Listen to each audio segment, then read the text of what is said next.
to Rally FC, the Ghostwriter podcast, here on the Flying Cow. That's right, my name is Clay Johnson. I am your host, and picking up from where we left off last week, these are the last few episodes of Ghostwriter. And so to celebrate, instead of bringing on new guests, I'm bringing back some of my favorites from past episodes. So everyone welcome Alex Lavelle, Jack Allison, and Christina Lydell.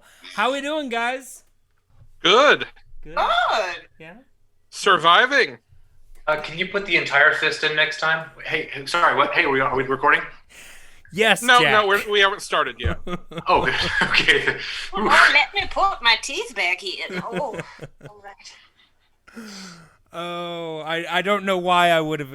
I should really learn to expect the unexpected when it comes to Jack's intros. I don't know why he always catches me off guard, but he does. But anyway, thank you guys so much. Well, to quote George W. Bush, mission accomplished. Very good. But thank you guys for coming back. I have to ask, with you guys coming back, is this show better than I think it is? Or are you guys just really good friends? I don't see why these are mutually exclusive. I guess this will make you feel better. I had less questions about this episode. Okay. No, we're cool. We're cool. I don't feel owed. Well, that's good. Well, I mean, Christina, you're one of the few people that watched this show as a kid. So, revisiting this... AF. Revisiting this, even if it's, not one of the better episodes, is still kind of nostalgic. It is, even though I don't remember Calvin at all. You don't remember Calvin Ferguson? Really? Who's Calvin? Oh, wow. No, I must have wiped him from my mind. And now I understand why, but still. I mean, I will say this is one of his lesser appearances, but Calvin Ferguson is one of my favorite parts of this show because he's just so arch and extreme. It's really, I think he's fun. But dude, he is my rewind moment that I will explain at the end. Yeah, we'll get into that later. Wow, all right. Clay, is he one of the ones that OD'd in the last episode we covered? No, he wasn't in our episode. Honestly, he was only in like 4 stories, but he was kind of like if they needed like a set like red herring villain, they would use Calvin Ferguson. Like he was. It was Calvin all along. I didn't understand like when Alex clearly despises him. Like, what happened? Yeah.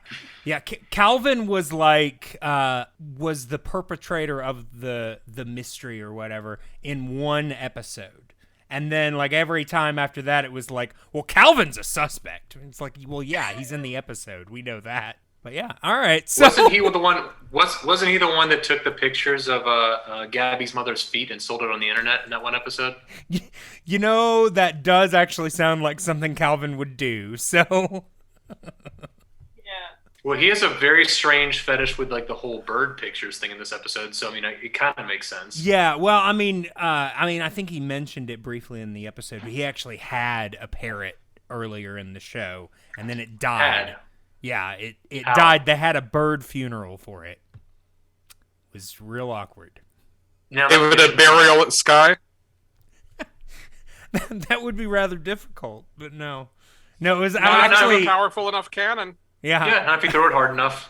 It was actually like in an animal cemetery. Like all of the gravestones around were like for dogs and fish and cats. Sometimes dead's better. Came back, but he came back raw. Oh, so history down that road. That would be the best crossover ever. The Pet Cemetery version, the Pet Cemetery episode of Ghostwriter. Oh, geez. Here for it. All right. Well, let's go ahead and let's hop right into this episode. So this story is story 17, 4 Days of the Cockatoo. The main storyline of this episode is Gaby finds a bird, and she decides that she's going to keep it they eventually find out that it is an endangered species, and there are smugglers after it, and so they have to keep the bird safe while at the same time trying to find the smugglers. And eventually, Gaby accidentally gets kidnapped because she's trying to keep the bird safe, and then they have to find Gaby too. So, is it kidnapping if you put yourself in the van? I mean, they did take her.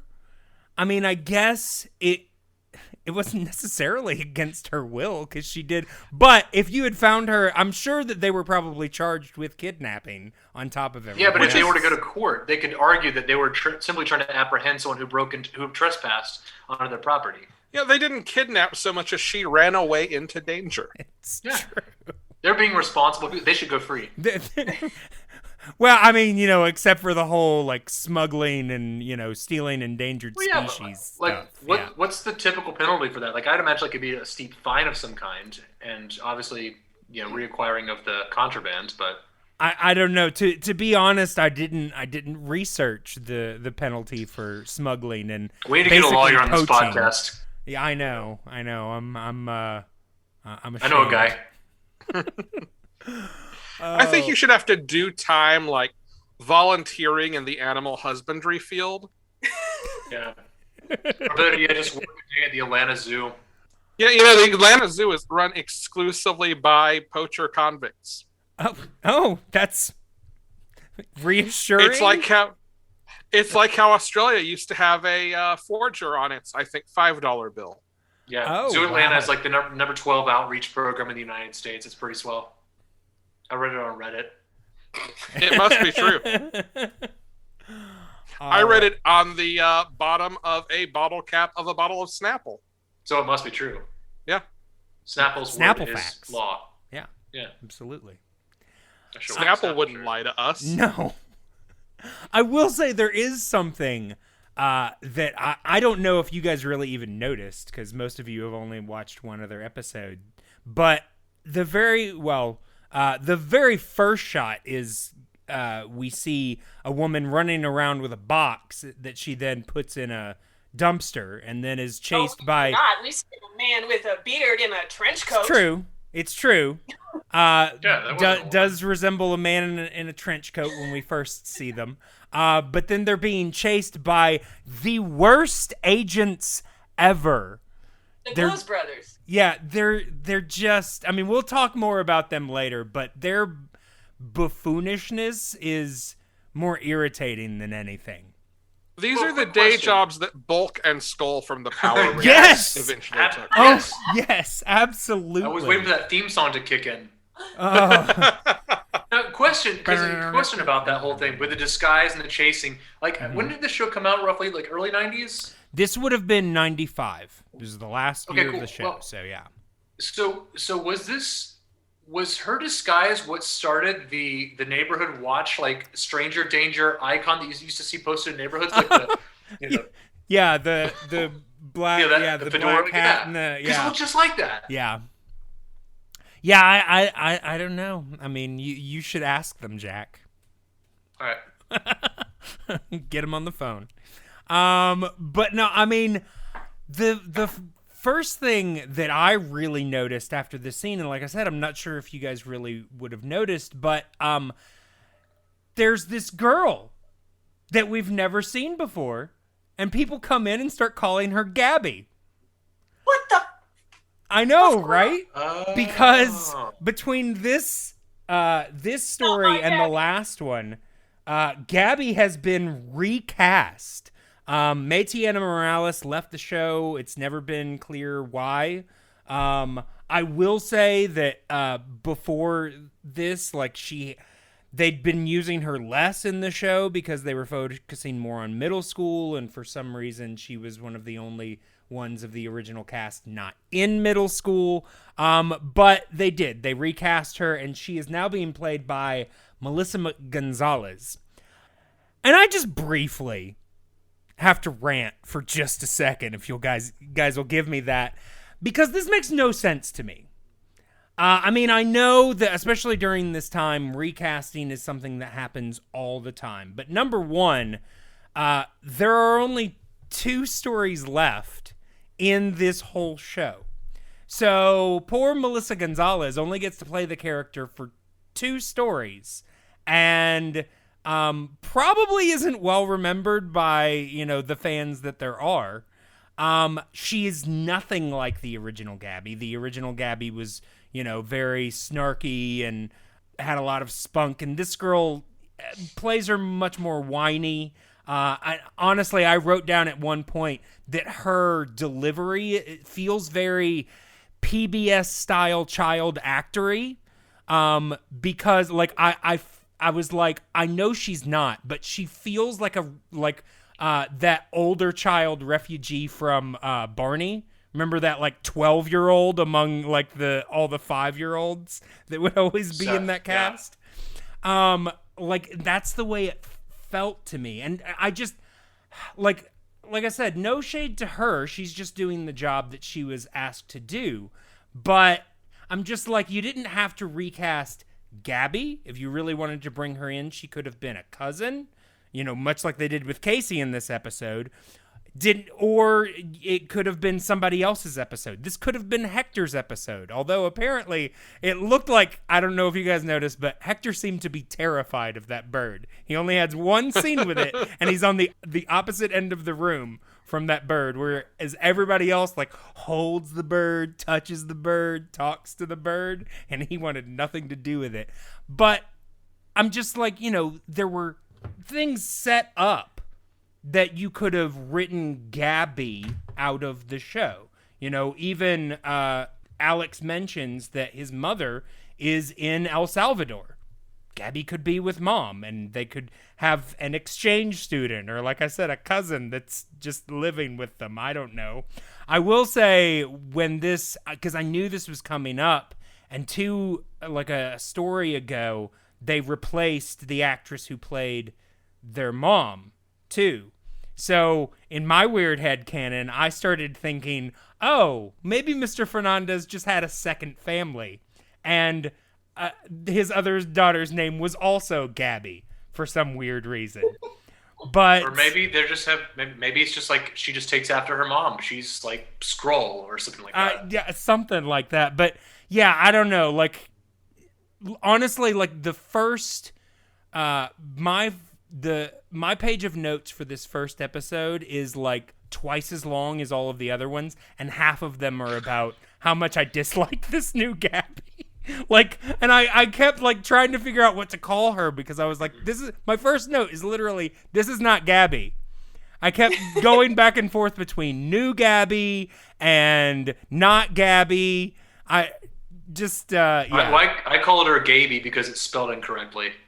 Well, I mean, that's the way they've always spelled it. I will say, part of me was hoping that they would spell it differently so that I could just be oh, see? Completely new character. Just, also named Gaby. But they didn't. I will say, you guys probably don't remember the intro from your previous story, but they changed the intro for this one because they had to take out all of the clips of the original Gaby talking, and there were quite a few in the original intro. So they I just photoshopped her face over it. Oh. I will say 2 things. One, I did have the thought, is Gaby a lot taller now? And the opposite thought, wow, I remember the credits being about 17 years long. They're much shorter and much better now. Yeah. Oh, see, yeah. I mean, I will say the part of the intro that has the 3 new characters in it, which Hector's been on this show for, I think, half of the second season, and this is the first time he's been in the credits. But that whole scene to me doesn't really mesh. Of course, also, I rarely pay attention to the intro credits because it's always the same. So I'm just surprised you guys even paid attention to the opening credits. I was way too distracted by the ginger kid with the power socket in his forehead. Dude, yes. Yeah. That I had to process that for quite a while before I was able to get to the episode. Yeah, There were a lot of pause breaks. and what's weird is that this was actually the second story in the third season. But now, I mean, I don't know like when whoever put these on YouTube recorded them, but they were not the same little weird ads that they ran before the first episode of the third season, and they were only run like weeks apart. But yeah, that intro with the kid that like plugs his head in, and there's like a fly that goes in one of them. I didn't like it. It's super 90s, I'll say that. Like the original one felt, I mean, it felt very PBS. Honestly, it reminded me of like a Reading Rainbow-esque thing. But this one feels just very 90s. This is like David Lynch. Yeah. I mean, I think the most important thing to know is that these title cards are presented by Sega. Yes. Yeah. That's true. Yeah. Like, that was the Sega ad specifically. And I think there is a reason why it was as weird as it was, because it does what Nintendo don't. Oh, jeez. Oh, wow. I was a Nintendo kid, honestly, but yeah, there you sure. go. Yeah, me too. Honestly, I remember like I recently watched that little thing they put on Netflix about like the video game. I mean, it's made by the same people that does like the toys that made us and stuff like that, but whatever video game thing that they recently did. And when I heard that ad for Sega, I was like, really? That was their ad? Does what Nintendo don't? I thought it was the dumbest thing I'd ever heard. But, you know, what do I know? Not enough to launch the successful video game empire that Sega has to this day. Apparently not. But Well, in fairness, the Sonic franchise is still pretty strong. That's true. But it's owned by Nintendo platforms. Yeah. No, Sega still owns it. They just license it to Nintendo. Sure. Oh, okay. It's like their Spider-Man, basically. Oh, yeah. Most of Sega's income comes from like pinball machines and Plinko machines. And episodes of Ghostwriter. Yes. Yes. Because, you know, those are huge money makers now. We're bringing it back, baby. But getting back into the episode, now that we've talked about Sega and, you know, kids with flies in their head. So, like I said, this, now that I've ranted about new Gaby, she is in the first couple minutes because she introduces this drive that her school is doing to collect cans. And it seems super important, except that once we introduce the bird, we never hear about the cans again. Yep. But she's basically asking all of these different people, you know, if they can help with her drive for cans. And I love that she's on the phone with Tina when we first see her. And she's like, it's okay, I'll find somebody else. And she goes and she scratches off on a list that only has 2 names on it. Lenny and Tina. They're both scratched out. And so I'm like, okay, obviously your family was not your first choice. And second of all, they didn't even make the list. So we're really going to the bottom of the barrel, apparently. No, this is like page 3 of the list. Those are the only, it's the last page of the list. But apparently she hasn't even asked her brother or her father yet. I will say, though, I don't blame her, because when she asks Alex, this is his response. These hands have no time for cans. These hands have no time for cans. All I have to say to that is... That's not good enough, Alex. No. You've never used that as a line? No time. Hands have no time for cans? No, that's Well, not... I just want to know what Alex has got going on. He's not doing drugs, we know. So it's like, what else has he got to do? When I'm not doing drugs, I collect cans. I mean, I will say in this episode, he is writing a book report on the Maltese Falcon because he mentions it like 20 times. Yeah, I had a drinking game going on with this episode. That was one of them. Was that one of them? Well, everything bird related. Like they really hit you over the head. Like, hey, this is a bird episode. Yeah. I mean, there's probably more mentions of birds in this episode than there were drugs in the drug episode. Yeah. Like, unironically. Yeah. Don't foul this up. Yeah. Oh God, the names of the people, the villains. I mean. Oh yeah. Honeyhawk and Audubon Poulet. Yeah. Yeah.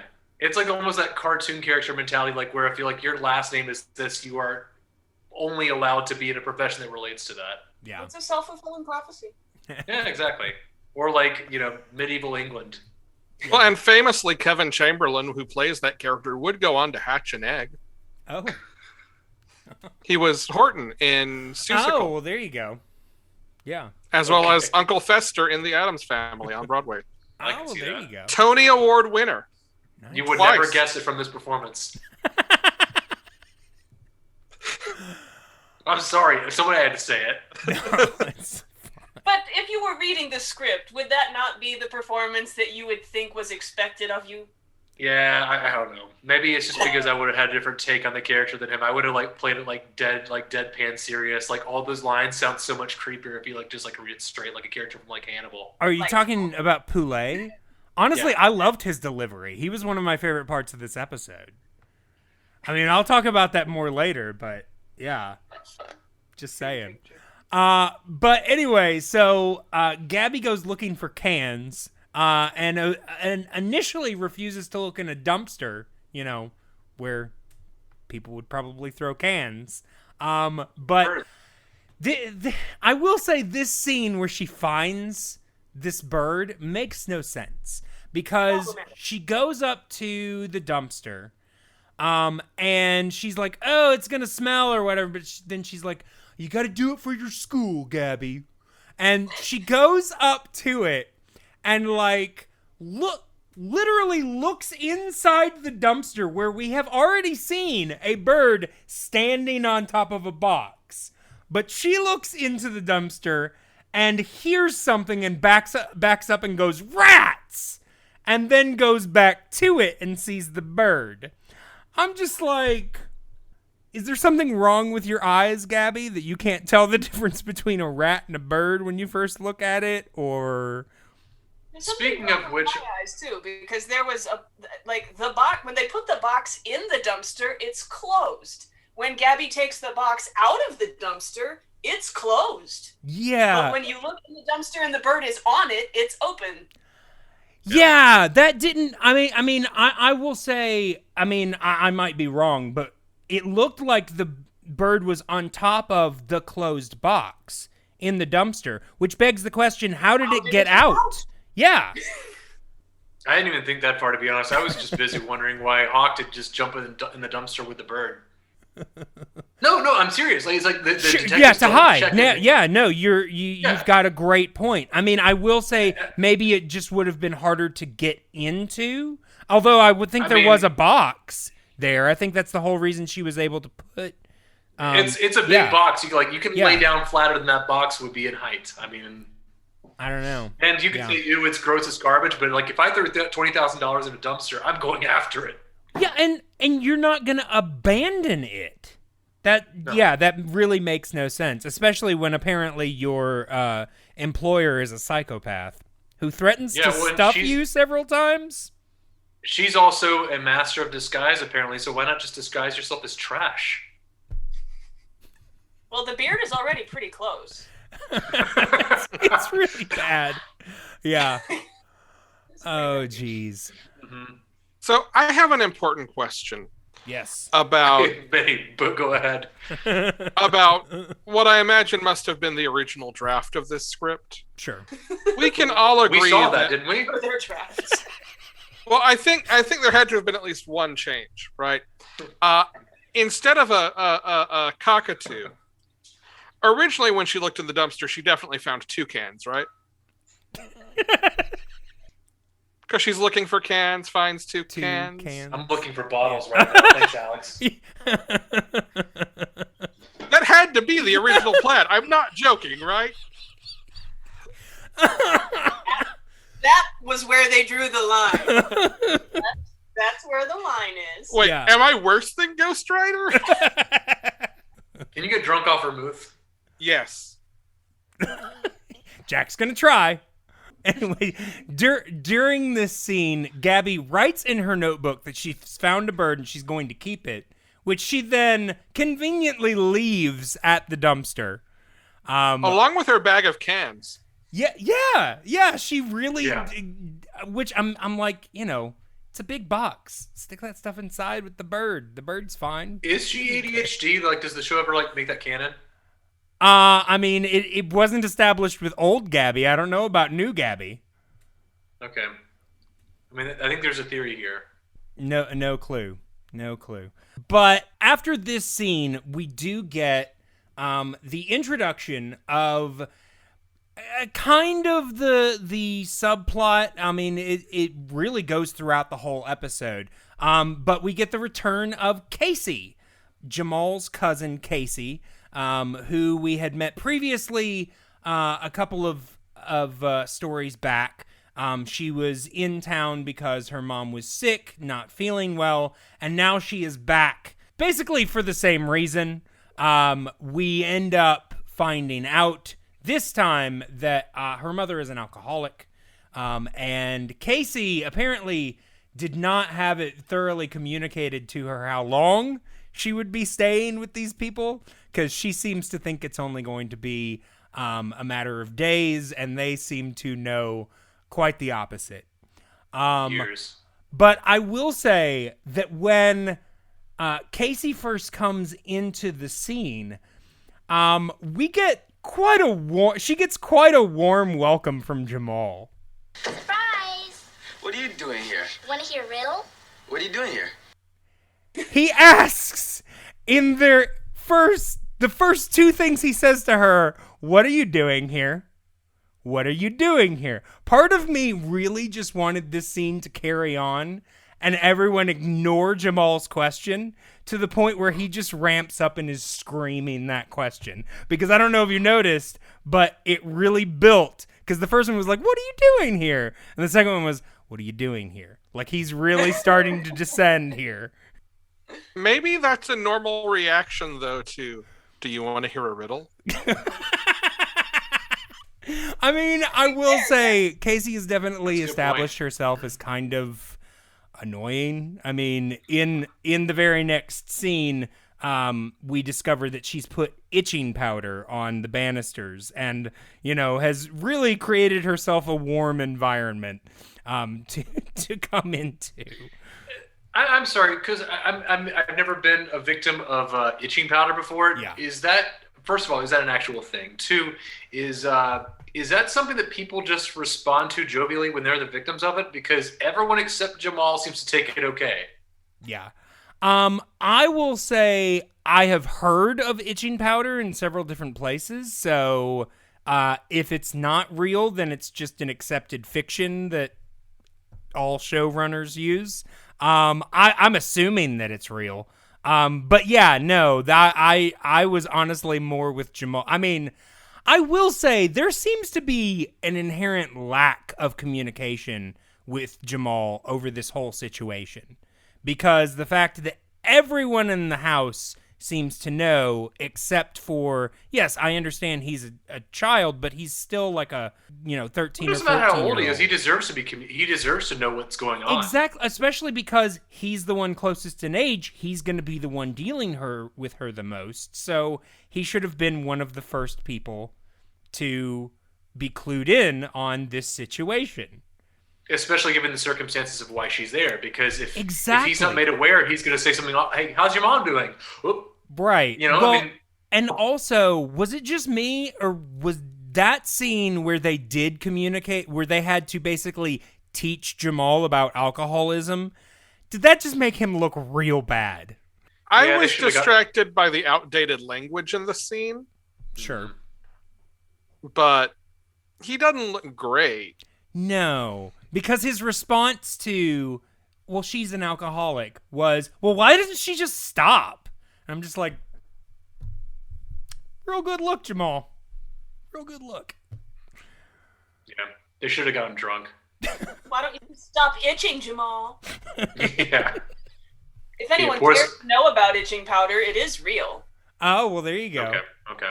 Made of ground up tiny legumes that have little bitty hairs that stick to your skin and make you feel. But it was developed for paralysis treatment to make you like if you're gonna feel something, you'll feel that. Right. Wow. And to see about anti-itch drugs being effective. How crazy would it be if this episode just like spiraled into like Jamal developing an addiction to itching powder? it's like it just you start to like learn that like what's her name? The little girl's name? Casey. Casey, yeah, she's like the common denominator about people like going into addiction. But yeah, I mean the subplot itself, there's not a whole lot that it explores. I mean, you know, we find out about the issue that Casey's mom is dealing with. And from there, it's really just, are we going to talk to Casey? Are we not? For one reason or another, Grandma's really hesitant. And they do something that I've found, like, really mystifying, because she has this letter that her mother wrote. And that apparently someone was already opened. Oh, I didn't notice that. I mean, it's not sealed when she finally opens it. She finally opens it. I don't know. Maybe in a preview. I will say there is evidence of at least one deleted scene because they show it in the previously on, and I'm like, we never saw that scene. Because in I think like the 4th episode's previously on, they show a scene where Jamal's dad is like, "Where are you going?" In case he has her suitcase and says, "I'm going home." I was like, we never saw that scene. I don't know where that came from. So maybe her opening that letter was in that scene. I don't know. But we do get a scene where she opens the letter. And, you know, she, you know, because before that she says she was afraid of opening it because she was basically afraid her mom was saying goodbye. When she opens it, her mom not explicitly explains, but explains that she has some issues she's working on, kind of thing, and that, you know, she'll do her best to get back to her as soon as she can, you know, that, you know, all of that stuff that you would feel would wrap up the storyline. And then in the very next scene of this subplot, we're basically rehashing the same stuff. And then they have a talk with her that re-explains all the stuff that she just read in her mother's letter. They needed 5 more minutes in the episode. I guess. I was just like, I feel like either, you know, the letter could have been different, less explanatory, or we could have had, you know, made it seem like Casey was more confused. Whatever it was, it felt like we were rehashing the same issue twice. And it felt like we I would have just had it twice. I would have just had it that like we never actually learned what it was in the letter. We just have like a scene of her just read the letter. And that would have been much better, I think. Like she can have phone contact with her at any time, apparently. So what do we need the letter for? Yeah. Right. Well, right. and also when I was researching for this, because I did do a little bit of research, I discovered that the voice of her mother on the answering machine was actually that of Michelle Hurd from Law and Order SVU and Picard fame. Although there is a picture of Casey and her mother, and that is not Michelle Hurd in that picture. No. So I was like, I wonder if that was like somebody in production or maybe like an actual picture of her and her mom. I don't know. But yeah, hey mom, you want to be on my TV show? Sure. What do I have to do? Don't worry about it. In a picture? Yeah. Quick question about that note, by the way. Is it just me, because I've seen 2 episodes of this show, does every single person, adult, child, whatever, have the exact same handwriting? I mean, aside from Ghostwriter, because he speaks in like clip art, but... Yeah, I mean, we've discussed on the show a few times. I'm pretty certain that there was like a handwriting double. Because, the handwriting is very similar. I think they had probably a couple because, you know, obviously for characters of color and things like that. And also there are some that do have more distinct handwriting than others, but yeah, there's like a grand total of like 3 different handwritings in this cast of 6 or 7 kids. So yeah, pretty sure. That's a hell of a teacher. That's really the subplot. Was there anything else about that subplot you guys wanted to mention? Not really. I mean, like for me, I was just kind of comparing to the last episode that I watched with you, and I felt like there was a lot more going on in the background than just that. I think when with the drug episode, we had 3, maybe 4 subplots going on at the same time. So, which kind of made sense for a show that kind. But this one was a lot more straightforward, and this was really the only. It almost seemed like an afterthought. This subplot. It's like they didn't really know a way to make it kind of intrinsic to what was actually happening. Sure. I mean, obviously it was pretty necessary because they're having to reintroduce Casey. Casey and Hector definitely, and honestly, new Gaby definitely being a part of their attempt to make the show at least seem younger. They wanted something of more that'd be more substantial than "don't smuggle birds over the border, kids." But that tends to steer toward an adult problem. yeah. Oh, speaking of, I got an appointment tomorrow. Cool. Okay. Nothing. All right. Good to know, Jack. But yeah, getting back then into the main plot, the one about a bird, because that's the one that's really important. Apparently. We've already mentioned Honeyhawk and Audubon Poulet. They're introduced. Well, actually, not really until the end. What is her job for him? Like, what is her job title? I'm imagining that she's at least the contact at smuggler.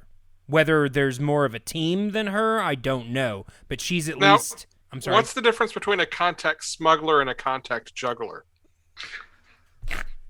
Feathers. Yeah, lots of feathers. That's actually the right answer. Yeah, feathers. It's good. Yeah.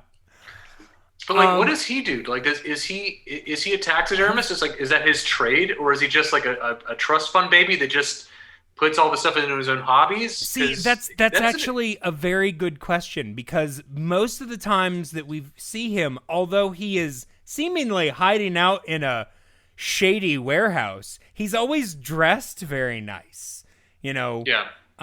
So. Yeah, he's having a fancy dinner, like I'm assuming quail. With gold cutlery or whatever, but it looks like he's in like windows boarded in treehouse or some shit. Yeah. Like his dress doesn't really match his surroundings. Obviously, I guess it was just they knew they were going to use the wear. Well, I don't know. They could have filmed the whole thing like in a house, but they probably just didn't have one that they could get for cheap.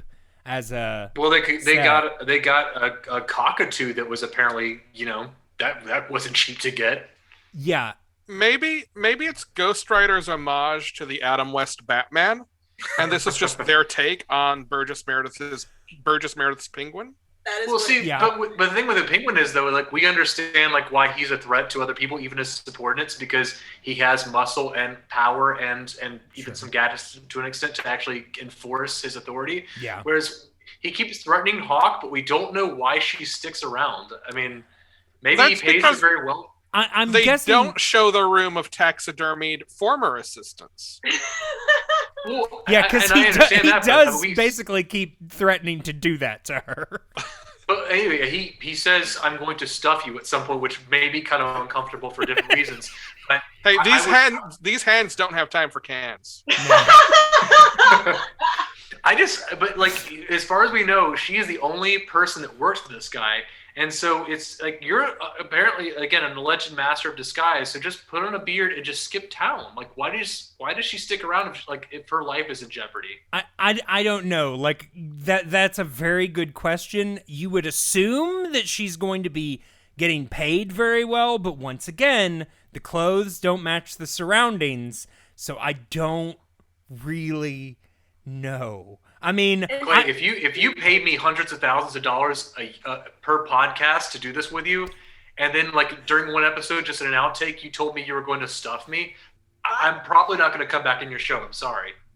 Yeah, and I mean, you would gather from the lines spoken that they've been doing this together for a while. He's clearly been grooming her for most of her life, is my headcanon. Sure. Okay, so it's like a Stockholm syndrome sort of thing. Yeah, because it's also not clear that he's mainly in this for the revenge factor rather than the money. Yeah. He doesn't sell the taxidermy. Once he does it, he keeps it for his own enjoyment. Yeah. But why does it have to be what kind of bird is it? What kind of cockatoo? It's like a blue cockatoo. It's a palm cockatoo. Palm. Thank you. So, I mean, obviously he put a lot of money into getting it over here, but beyond that, I'm wondering why it has to be this bird. Why? I mean, we only see a couple birds in his warehouse, so he could spend his time going after other birds. I think mostly because it's rare. I mean, I will say, sure. He made it sound like this was like the pinnacle of his collection. So I don't know if like this is just he's like you said, we only see a few in his collection. But he makes it sound like he's made a list of the birds he wants, and he's gotten all of them except for this palm cockatoo. That's my headcanon. Did he say if the bird that killed his family was a particular? No, he wasn't very specific about that. What type of bird it was. He just said that it was a bird, and he found its remains. Which we're going to talk more about that scene later. Actually, Larry Bird. Quick sidebar. Yeah, quick sidebar. I like the last episode you and I watched together, Clay. I also love how this show condemns like certain practices, like in this case taxidermy. Yet we clearly see props that demonstrate they put money towards the taxidermist economy. Yeah. Well, and also, was I the only person that was like, okay, so if palm cockatoos are endangered and illegal to bring into the country, was that a real palm cockatoo? How did they get it for the show? I did some research on this one. I did too, but you probably did more than I did. This was a real palm cockatoo. Okay. Named Moonlight. The palm cockatoo actually has a line in the credits at the end of the episodes. All right. Moonlight was a rescue. Sure. It was going to be La La Land, but they went with Moonlight instead. The right choice, too. Yeah. Mm-hmm. Although that cockatoo did invent jazz.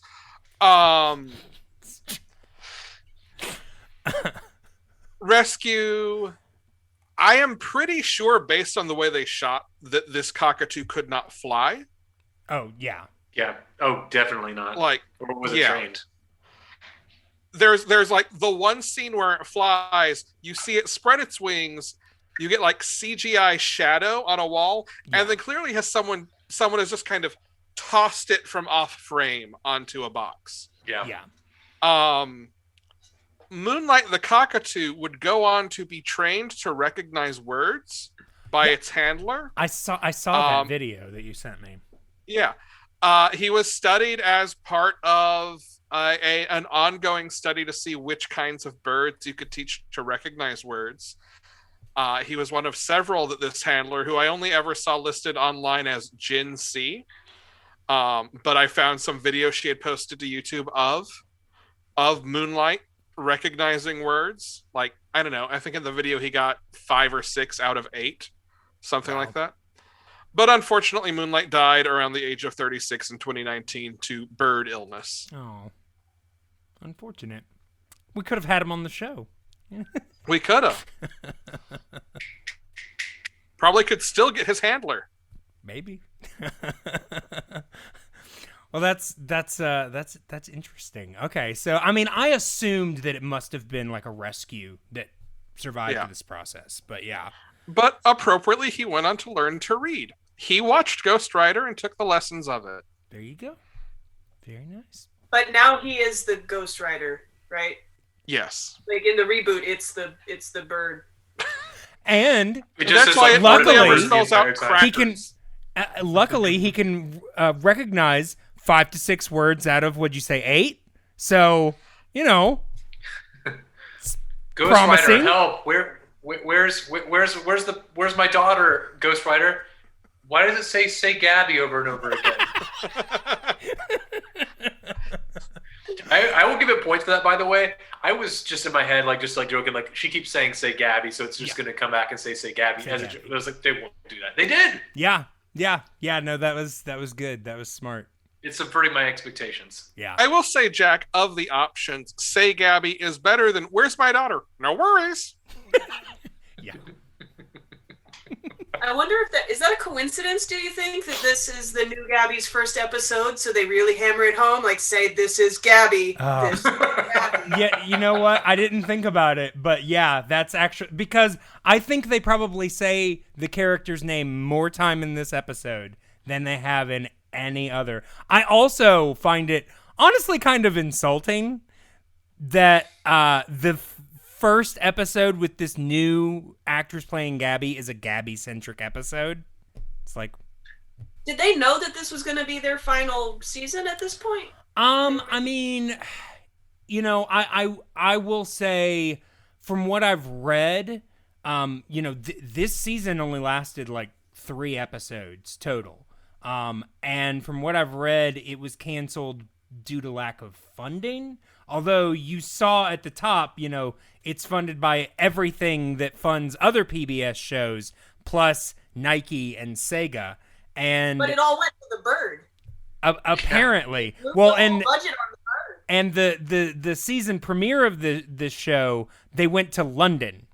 So I'm thinking maybe they didn't spend their funds the smartest way in the final season. Although the next episode, I think, was probably pretty cheap and honestly a mess. But why does it take place on a yacht? I mean, it pretty much takes place all in their normal sets. It's it's completely different from any other story. But yeah, we'll talk about But that Samuel L. later. Jackson comes back. I wish. I don't think he would have come anywhere near this show at this point in his career. Wait, was he on the show at some point? Yeah, he was Jamal's original dad in the first 2 or 3 stories. Yeah. Okay. But yeah. There's Spike a lot Lee of was in the casting one I there. saw. Yeah. What? Oh, yeah. Oh, I mean, honestly, they had actually some pretty good guest stars. And I don't know, there was one random appearance that I was like, that has to be a cameo. The 2 people in the they looked like reggae musicians to me. Yes. In the bodega Jamaican guys. in the final episode. I meant to look it up to see. I mean, the way that their lines went, I was like, I wonder if those are the guys that wrote the Bad Boys, What You Gonna Do, the Cops theme, because one of their lines was, there's nothing you can do when they come for you, or it was some line, basically from the song, and I was like, that's weird, but I forgot to look it up, so, The world will never know. and I think it's okay with that. Okay, so we do eventually discover Honeyhawk finds Gabby's notebook and is basically using it to find her. Gaby and Alex go through several scenes trying to figure out what type of bird it is. They initially think it's like a raptor type bird, like an eagle or a hawk, because of the shape of its beak, although that's completely wrong. Eventually, they find Calvin. They ask Calvin's advice, because Calvin used to have a parrot, and they decide that it is a type of parrot. It's a cockatoo. It's in it's a similar family. And yeah, then we get towards the end of the episode. I will say I noticed that at the 25-minute mark, literally it's the 25-minute mark, we finally get a scene with Lenny and Tina, and I was like, they just joined the show? Where were they this whole time? No clue. Also, I feel like we're putting way less effort into Lenny's hats and wardrobe than the last time I was around. I was disappointed this time. Yeah, she honestly only had one hat this time. I will say, at least like a couple of her outfits, like there's one, I think I've got a picture of it and we'll talk about it. But honestly, she looks more like an elementary school teacher than she does a teenager. Yeah. But yeah. But around this time is when, because Gaby has this whole conversation with her father about keeping the bird, and his whole tack is, oh, birds are a lot of work. He does say they eat a lot of food, which I'm like, I don't think that's right, but okay, whatever. But you know, it's more about responsibility for him, and it's not until Lenny and Tina come in and they find the little band on the bird's leg that they finally bring up, maybe this bird has an owner. And then Mr. Fernandez is all about, well, oh yeah, owners. Let's find the owner. It's like, well, it's very strange that like it takes them that long to come to that conclusion. yes. Because I mean, I can get like finding a stray cat somewhere, that's fine. But if you find like a parrot in a dumpster in the middle of the city, that's a little different. I mean, yeah. I thought that it was really weird that it was like, oh, we're just now thinking about it's that. like, oh look, there's an iguana in this alley. It must be a stray. I mean, Yeah. no. Yeah, because you know That was the iguanas original are plan, but everywhere. Night of the Iguana was taken. And Mr. Fernandez, right? Yeah. First off, a couple things with him. One, he was very attractive in this episode. Two, I was a little bit disappointed he didn't have like any Hulk outrages like he did in the last time. I was actually kind of looking forward to that moment. Sure. But he did not like this bird, not at No. a single point. He had disdain. Maybe he just hates birds, but no, he did not have a good relationship with Calypso. No. Someone else that would not have a good relationship with Calypso is the guy who wants to taxidermy him, because we get our introduction to Poulet at the end of this episode, and Which is French for chicken. yes, yeah, and his first name is Autobahn, so yeah, Bird Society. He drives very quickly. But we get basically he ends the episode with this. Your culinary comment leaves me cold. Now find that girl and bring me my bird! I know it wasn't your favorite, Jack, but I enjoyed him. I thought that he was, if nothing else, he was chewing the scenery and loving every bite. I mean, I normally dig that sort of thing, but Sure. I don't know. He kind of came off as like he was just having an orgasm every time he said a line. Just Hey, felt like he it's And you a know what? choice. I'm not king shaming. I'm just saying it's in my content. Sure. Oh, all right. I will say there is one bit in this episode that I do want to mention just briefly. There is, because, like I said, Alex is doing a report on the Maltese Falcon, and he brings it up 5 million times. But then he does this line when Gaby is trying to convince Mr. Fernandez to let her keep the bird. And I don't know. Maybe you guys know what this is. This is stuffed tomato. First of all, does anyone have any idea what the hell he said? He's a fried green tomato. It sounds like he said tomato, but I'm like, okay, what was that, an impression? Who was it of? What did he say? Oh, that's right. It was supposed to be Bogart, but Yeah. 'cause That's the what I film. thought, but it sounds nothing Yeah. like Bogart. This is stuffed tomato. No. I mean, you can only say one thing. That's not good enough, Alex. Whatever it was. It's just not Can children Alex's age have strokes? It does sound a little bit like that, doesn't it? Like maybe we're just like brushing over like the medical issues going on here. Wouldn't be surprised. Would not be surprised. But I will say he does seem to recover it by the second episode, because he's back. At least as much as he can recover. Bogart? Alex. Bogart I was like, dead wow, by the this guest point. stars in the show are dope, man. No. Oh, yeah. But, okay, so starting off the second episode, and we're going to start trying to get through this a little faster. I will say the first episodes always take so much longer to get through because they're setting so much up. Like, my notes for the first episode are always, like, a page long, and then the ones after that are, like, you know, a couple Yeah, paragraphs. it's like, look who was recast this time. Yeah.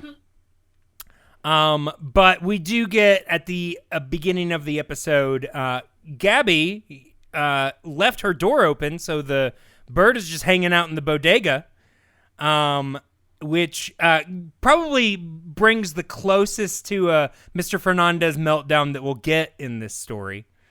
I know. I was still disappointed. Yeah. I just like wanted him to like scream and swear and like just say a bunch of horrible things like he did the last time. Yeah, I've got the perfect episode for you, Jack. Really? I'll put it in your DMs. Cool. His DMs are full of just stuff like that. Yeah. Just Mr. Fernandez screaming. That's all I want. But yeah, we also, it's in this episode that Calvin actually, points out to them that it's a palm cockatoo. And during this scene, basically, you know, Calvin, or Alex has been suspect of Calvin the whole time he's been helping them because he always believes the worst of Calvin. And finally we get his motives, at least for helping them at this point, because since the palm cockatoo is so rare, he's hoping that he can get a big reward for it.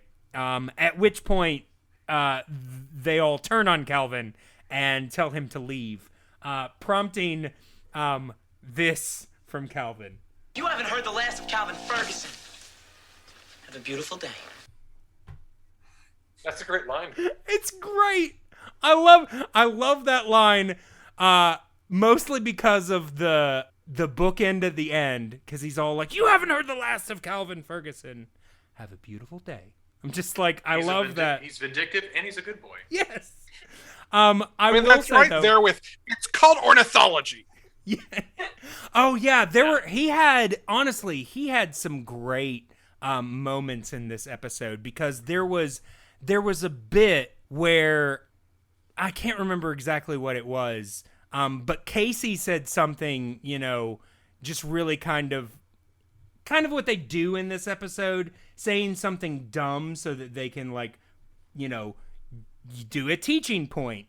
And he shut her right down and was just like, didn't say this, but was just like, no, that's stupid. Don't be stupid. It was stupid. Yeah, I can't remember exactly what the line was, but I was like, that's great. He was smuggled in. Snuggled? Smuggled. Calvin is a character that can do stuff like that. I will say, though, I also like this line because it's not his final scene, but this is his last episode in the show, so it was like, you know, His swan song. yeah. Exactly. Question, by the way, speaking of Calvin, what was the deal with the writing on his palm? Like, because for a while I was like, is that implying that he's working for Poulet, or is he? I think that was just because he writes the serial number on the band on his hand, because Gaby has made it clear that she's not interested in, you know, finding the owner or anything at that point. So I think that was, you know, setting up that, oh, well, she's not going to look into it. I bet I could get some money for this. And then, you know, he finds out that it's even more why he went back to them at all and didn't just call the owners, you know, and get their reward. And, you know, I don't know.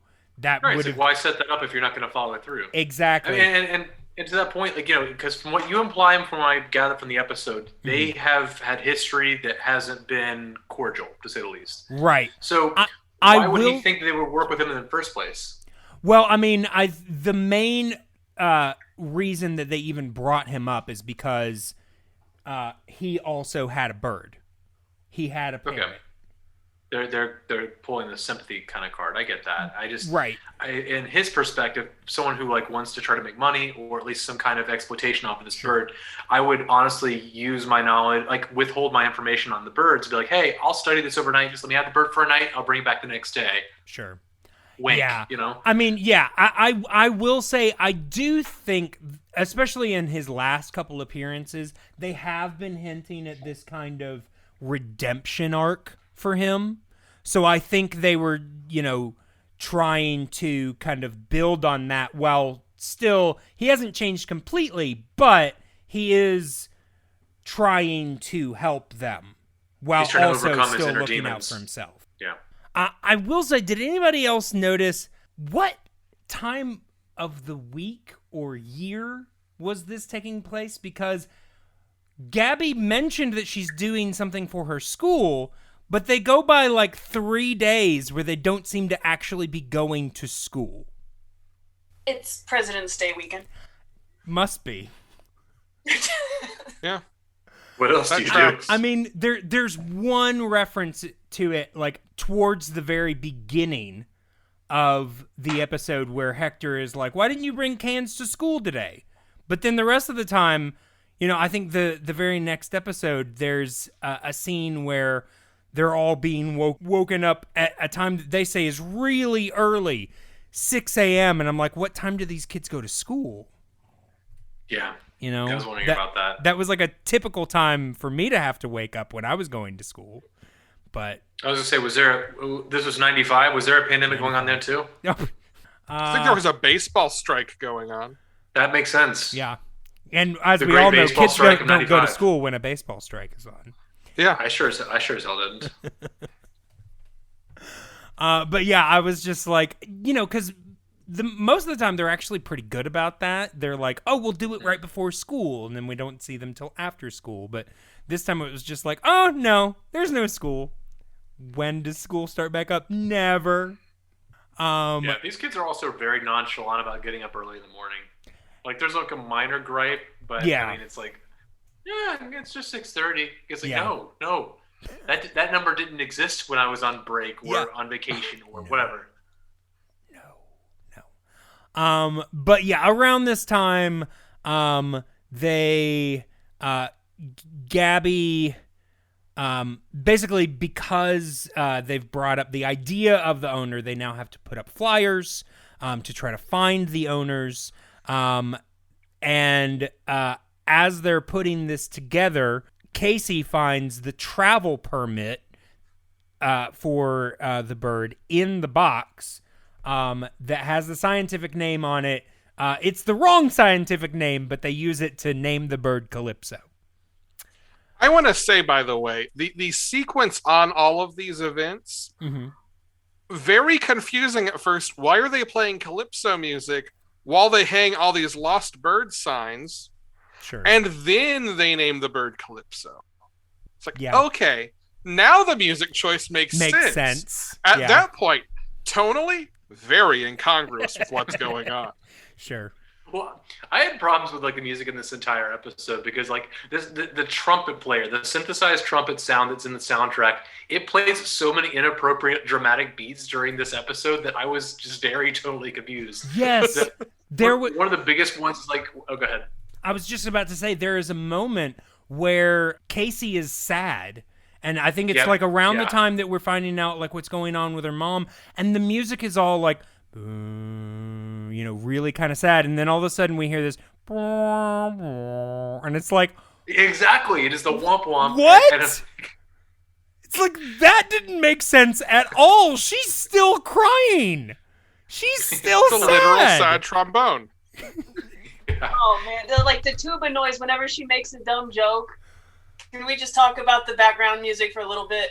Well, that's what you hear. Yeah. That's the same cue you hear for when she makes it like when she has a dramatic moment. It's like, my mom's alcoholic. I will say it tries to play slow, like it's like this is the sad version of this cue, but it's like, no, that's not sad. That's not sad. You find the Ghostwriter soundtrack, and that sound cue is just listed as Casey's theme. Yeah, it was basically, hey Casey, your mom's an alcoholic. That was the Jeopardy losing horn. Oh. Yeah, Price is Wrong.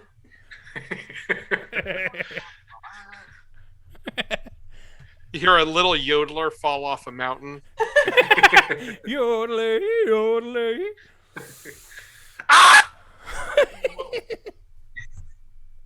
Yeah. But It's not a podcast with Jack unless he screams, right?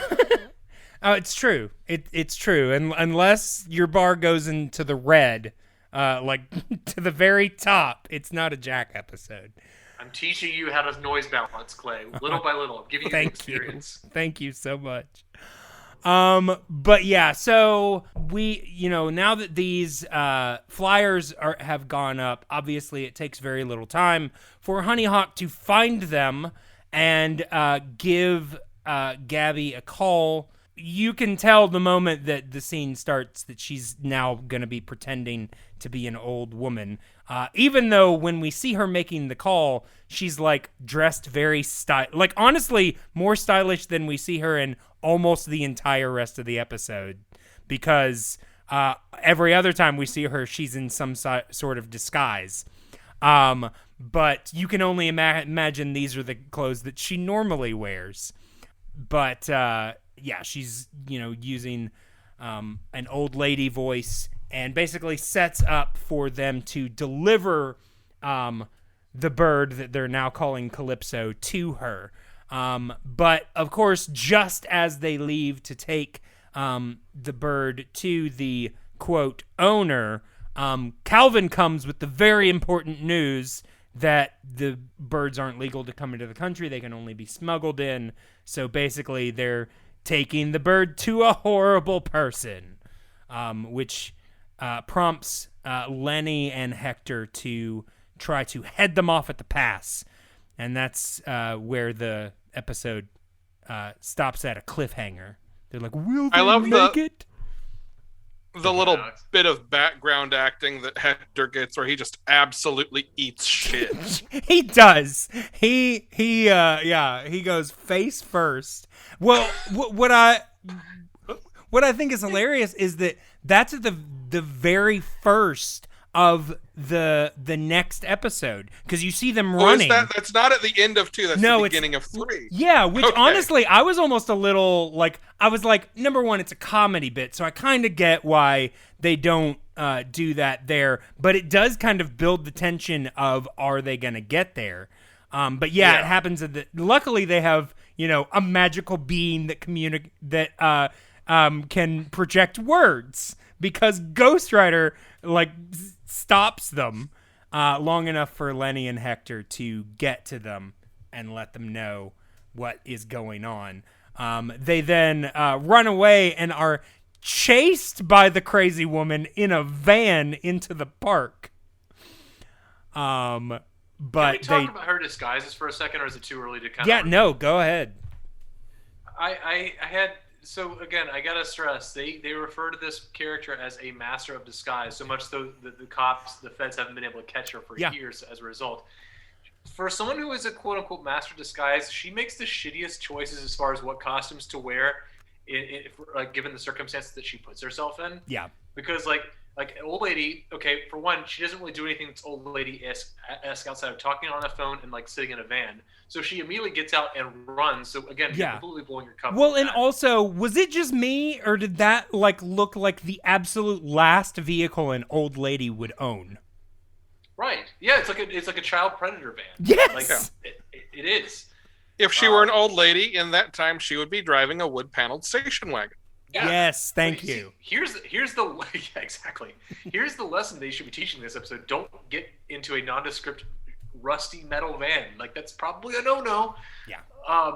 But she also she dresses as the community theater version of Dick Tracy. That was again completely conspicuous. I mean, can we talk about the third disguise, because that has some obvious problems. I mean, I will say before we get into that, we don't spend a whole lot of time with them, but like I said, these agents that are chasing her are the worst. They are like, no wonder they think she's a master of disguise and she gets away from them all the time, because they are complete idiots. And I was like, I don't care if you're trying to create humor or not. I think you picked the wrong characters to do it, because we have absolutely no faith now in fish and wildlife.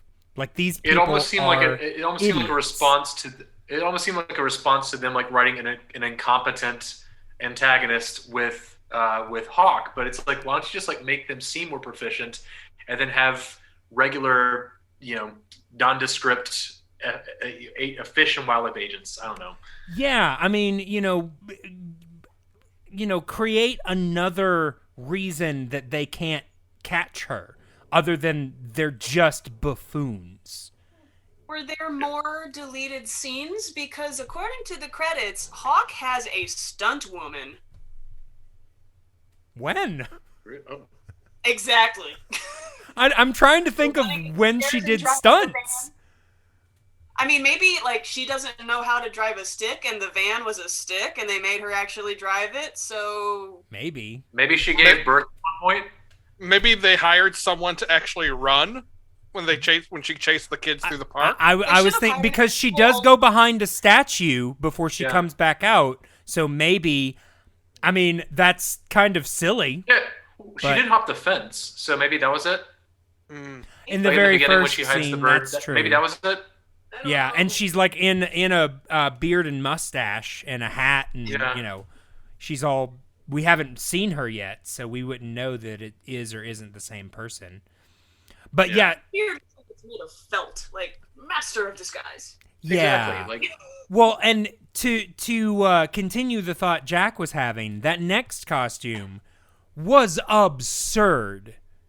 She didn't even try. No, she didn't even try. Well, and here's the thing. I'm just gonna tell you guys right now. I couldn't put all of Honey Hawk's costumes in the Ghostwriter fashion because there were just too many. But I do have the costume of her as a pregnant woman, because she looks absurdly pregnant because she's using a bird cage. Yeah, which I'm here for that choice. That is the most I think potent comic choice made in this entire arc, this entire story. Sure. There, I had a good, strong, out loud laugh at Exit Birdcage. Yeah.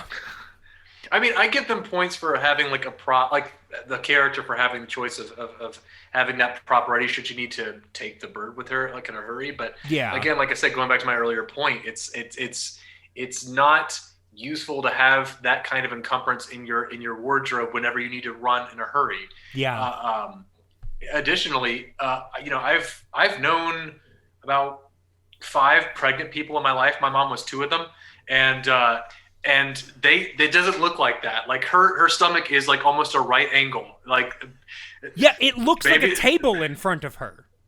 Yes, it's like you couldn't just get like a pillow. You couldn't get like maybe a less rounded or tall cage. Yeah. I don't know. It's not hard. She had all these bodysuits, but that one she did not own. No. Right. No. Like, very believable, right? Like, oh, no pregnancy belly. And again, she keeps picking costumes and accents and characters that just draw more attention to herself than is, again, useful for her plan. Because not only is she pregnant, but she's like a Southern belle, and she's, she keeps saying like these over dramatic things, and I get the comedic element of it, haha. But again, like, you are a master disguise. You should be wanting to divert attention away from you. Yeah, she uses the streetcar quote, for crying out loud, and I'm just like, really? Oh yeah, God, yeah. It's like, it's like, who's gonna get that? But like any parent in the audience, they're just gonna be like, ugh. Yeah, it's pretty crazy. And it's not as though the writers don't recognize this, because they make the kids at one point justify her being an old lady. Oh, she must be really lonely without the bird. That's more logic than Honey put into it. Yeah. Well, and I mean, I will say, though, they say that after they've seen her run after them. Because they as they encounter all of these different people who Ghostwriter confirms has Gaby's notebook on them, they keep putting them down as different suspects. And I'm like, after like the third person that also has Gaby's notebook, I'm starting to think maybe at least some of these are the same person. Yeah. Yeah, it's yeah. Yeah. It was Dana Carvey all along. I would have completely forgiven this episode if she just like ended every like chase scene with stop becoming another person, stop becoming another person. She just turns to Mr. Fernandez. Am I not turtly enough for the Turtle Club? Oh my No. god, that'd be amazing. No. And she like makes some comment about his ass. Mr. Fernandez's perfect ass. Oh, jeez. But yeah, then to completely bring us down, around this time, Tina brings the evidence that Jamal and her and Casey found at the library in a scene that we never saw, but we hear referenced several times.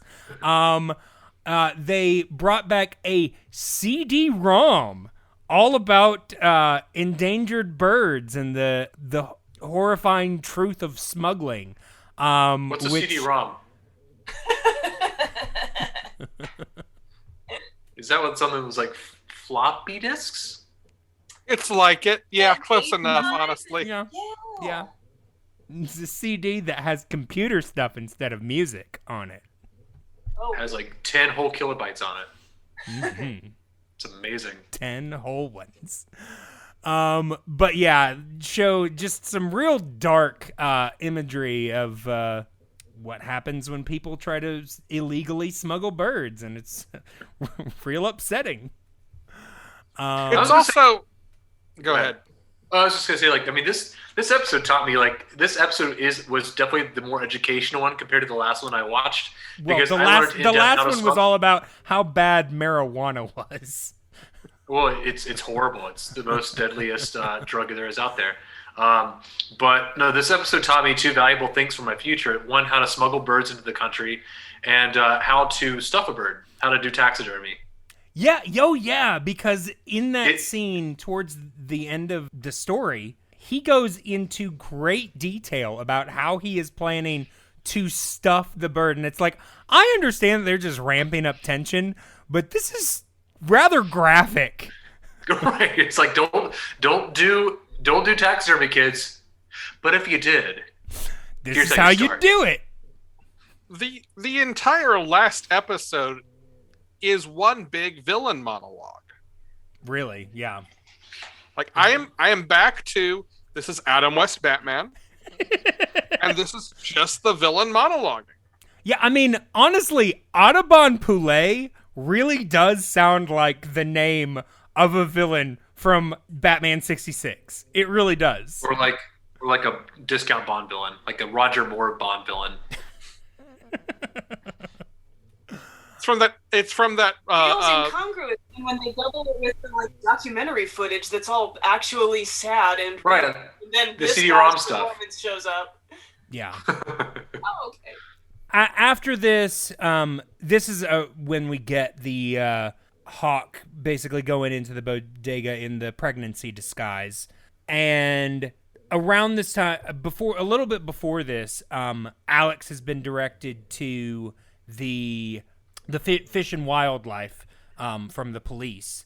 Has to leave a message. And apparently the children don't communicate with their father because we're about, halfway through this episode where at the very beginning we found out that these people were smugglers, and we've given the Fish and Wildlife people the number to our bodega. So now when Dad answers the phone, he still thinks that the kids have dropped off the bird already. Nobody's talking. Okay, that's good. Yeah. Yeah. Communication. It's a real strength The bird of these is- people. The bird is in witness protection at Jamal's house. Yeah. Yes. And if they tell Mr. Fernandez where Calypso is, they'll have to that kill him. only endangers Calypso. Yeah, That Mr. too. Fernandez. Yeah. Yes. Because that scene where Gaby kidnaps, when she escapes, I guess with the villains, it's like Mr. Fernandez just conveniently walks out of the room and then comes back in only when they need to let him know that she's gone. He picks a very strange point to leave these kids alone with adults in the bodega. Excuse me, children. There's a plot device in the next room. Yes. Look at my wrist. Gotta go. Yeah. Well, and I mean, also, he's written down the information for the Fish and Wildlife people on the top bag, gives that bag to the woman in disguise as the pregnant person. And then when they come in and tell him the information, he's like, oh yeah, they just called. And he's like, where did that bag go? I'm like, what was the point of her taking right it? there? If you're just going to follow that, if you're going to follow it with that dialogue, what's the purpose of that? If nothing else, I mean, you could say that they set that up so that she and Poulet have an idea of the concept in their mind of disguising themselves, but they could just do that on their own. They could just say hey, we are impersonating these guys. I mean, you don't really need that clue to be able to extrapolate that. Yeah. Well, the really wild thing is Ghostwriter follows that bag into her larger bag and then comes back and the kids are like, what did you find? It's like, oh, here is the text from Gabby's notebook again. But I didn't see the giant Sharpie marker note about here is how to reach the Fish and Wildlife. Yeah, that would have been helpful. That. Yeah. If honestly, I will say this. If Hawk is good at anything in this episode, it's getting other people's notes. Yeah. It's true. Yeah, she's done that several times. Of course, most of the time, it's just handed to her. Exactly, or she just finds it. Yeah, exactly. Yeah. Not much skill there, but she's good at it. Exactly. She recognizes what is important information when it's in front of her. Yeah. But yeah, like you said, this does inspire them basically to Hawk and Poulet to dress up as the Fish and Wildlife people.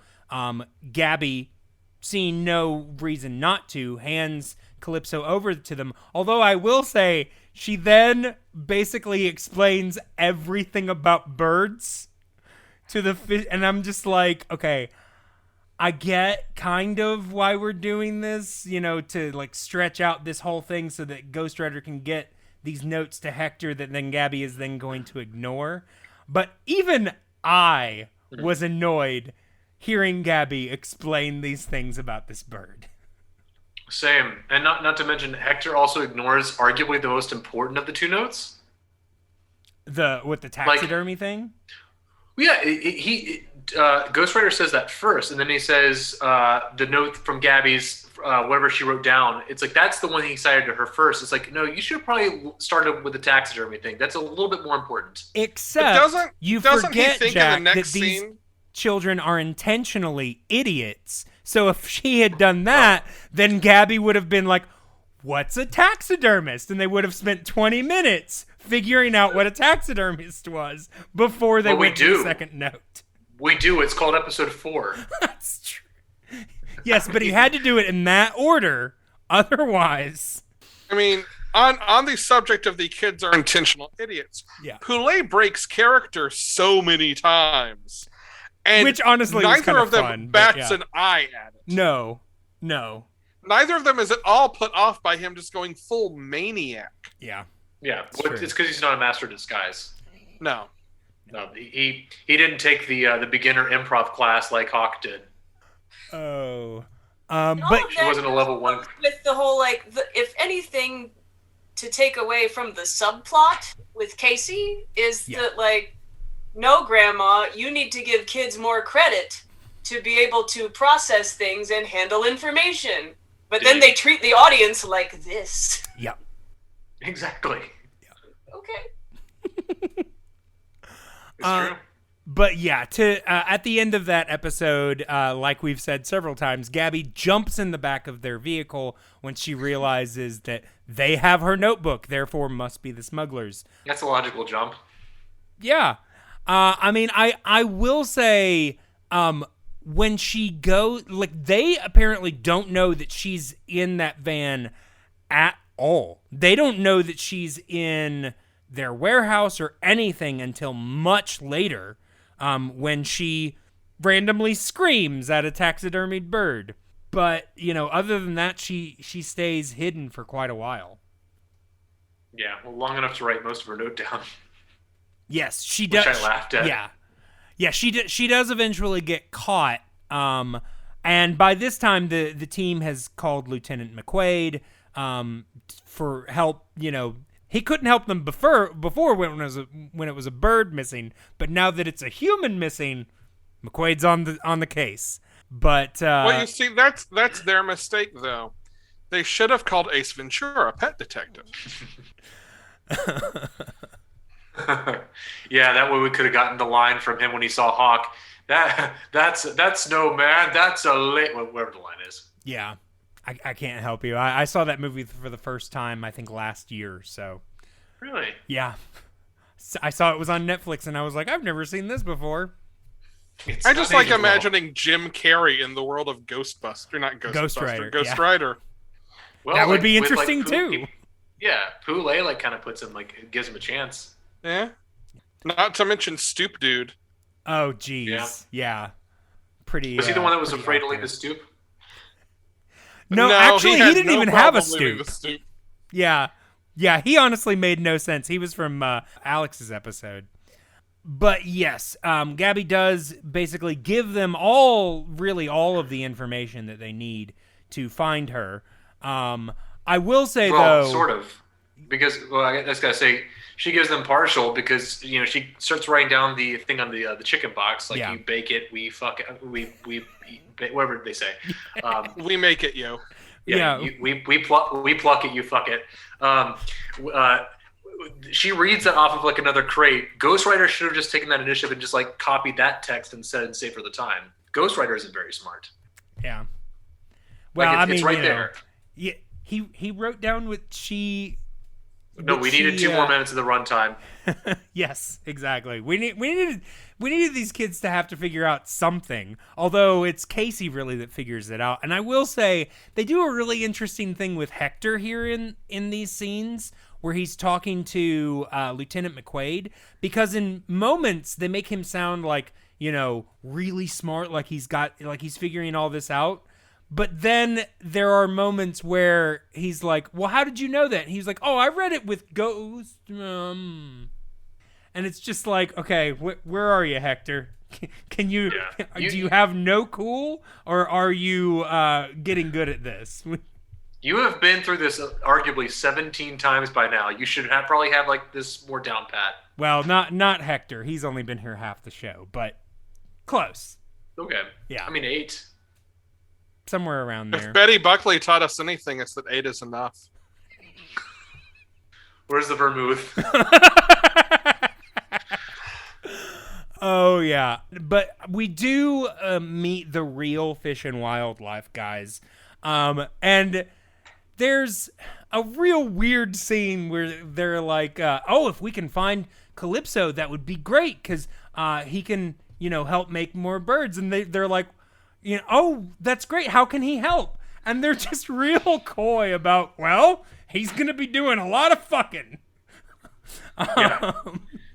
Calypso is DTF. Yeah. This reminds me, back in the first episode, they try to figure out the bird's gender, and they look up underneath the bird, under the tail feathers. I'm like, you're not going to tell anything. Birds have cloacas. Come on. At that point, I was like, is this going to end up being how the kids get the talk episode? Right? Honestly, they've made further leaps. I wouldn't have been surprised. Ugh. Thanks for not inviting me on those episodes. I feel like the real reason they're so coy about what it means by helping make more birds is no one understands how birds reproduce who worked on this show. Not a single one of them. No, I honestly don't think that anyone on the show knows that much about birds except for what they read in an encyclopedia. Thank God that footage wasn't on the CD-ROM. They're scrolling through the process, and they're like, what's that video? Don't just skip that. Well, the thing we have not talked about is the way the CD-ROM works is footage plays, and was it Lenny who narrates? Lenny would have had to narrate that, too. It was Lenny or Tina, one of them. I think it was Tina, because she was the Okay. one that got all the information. But yeah, it was just images, and she was the one narrating the actual, like, what is happening. Yeah, it was just footage and images. I'm like, I don't know how helpful this would be to someone. You know, there's no real voiceover to this. No, because she just had it on her camera. Yeah. I mean, don't you? Her footage. Who doesn't? Who doesn't? I have bird trafficking and bird fucking videos on my phone at all times. Well, you know, sometimes you get Don't bored. judge me. Yeah, exactly. Yeah. You really ruffled Clay's feathers. Thanks Oh, God. God. For that one. I will say it's around this time when Poulet is giving that taxidermy talk that I get a real good close-up look at his fingernails. Did you guys see these things? Yes, They they're like were talons. gross. They're Yeah, press-on they talons. looked like bird talons. But For a guy who hates birds, like he's pretty obsessed with like their aesthetic. Like, what is he, Batman? yeah, well, and they went back and forth on that because she was like, you know, why are you doing this? Why do you hate birds so much? And he was like, I love birds. And then he proceeds to tell a story about how they ruined his life, and it would make sense if he hates them. Yeah, they were. But He and his parents were walking out of a theater having just watched Zorro, and a bird killed his parents and broke his mother's pearls. yeah, basically was the equivalent. But yeah, it was real. Didn't make a whole lot of sense. I mean, But at least we know honestly, that like bird shit and bird pee is the same thing. That's true. yeah, we did. Alex taught us that. Yeah. Yeah. I know way too much about birds now because of this episode. But yeah, eventually the team follows the clues that Gaby was able to give them, figures out where she is. Calypso escapes before Poulet can do anything, and then they get caught. And that's really it. Was there anything about the episode or the story itself that you guys wanted to discuss? I'm trying to remember. Like we pretty much capped off Casey's story. Okay. Yeah. Because she reads that note. Like I remember, like she like stares at her computer for a very very long time in that one shot. Yeah. Yes. Yeah, I will say, usually we get, you know, we see them handwriting something or we watch them type, and we didn't watch her write each letter. We saw her. We didn't see the Her perspective face. of the computer, but it Writing was an a entire really note long in- shot.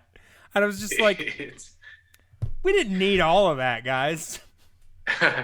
yeah, cut, montage, something. I mean, we see her write an entire letter in real time, but just her face. Yeah. Yep. And you know, her. I mean, I'm not knocking the actress; she's a child actor. Yeah, exactly. Yeah. But, I mean, That real hunt and peck kind of.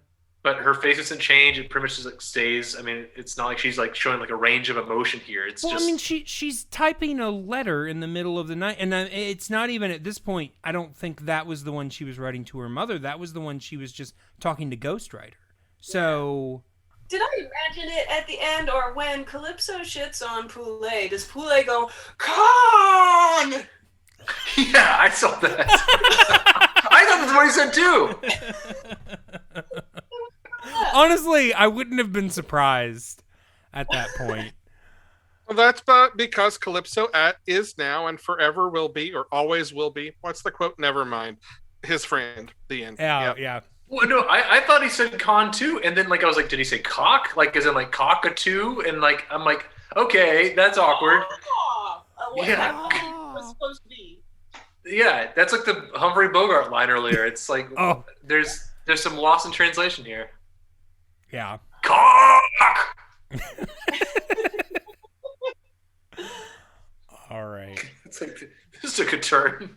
I need the Ghostwriter Schitt's Creek crossover so Audubon Poulet can meet Moira's character from Crows Have Eyes. I'd watch that. All right. Well, then let us go ahead and get into our next segment. And this next segment is something I like to call Ghostwriter fashion. As I have said many times, this show takes place in the 90s, and 90s fashion was weird. So we always like to just clip out a few things and talk about it. As always, you can follow along with us on the Instagram. It is just the Flying Cow Pod on Instagram. And as always, in honor of the inspiration of this segment, Lenny's hats, we always start with Lenny and her hats. Although, like I said, this time she didn't have that many hats, but she did have some, noteworthy fashion. So we're going to talk about that first. So this first photo is the one and only hat she wears in this episode. She has, towards these last couple of episodes, kind of made this faux Kangol hat like her new go-to hat. For a while it was the kufi, but now she seems to have moved on and is wearing that a lot. I mean, it's a very 90s look, but it actually looks pretty good on her. It's like just several layers of tops and then overalls that she's only wearing one strap of. Sam Jackson wore it better. The overall look or the Kangol hat? Yes, and. Gotcha. Both. What I am distracted by is the necklace that's going on there. I imagine it's got to be some kind of beaded number. But at this resolution, it kind of looks like she's wearing a bicycle chain around her neck. Oh, see, I was thinking it looked like a dog collar. Yeah, I was thinking, this is like a BDSM sort of precursor. Yeah. The OG dominatrix. A beaded thing does make sense because that is what she usually wears with her other outfits. But yeah, I think this is one of the first kind of choker style necklaces that we see her wearing. Honestly, that was kind of big in the 90s, so that makes sense. All right, let's take a look at the next photo. All right, yeah.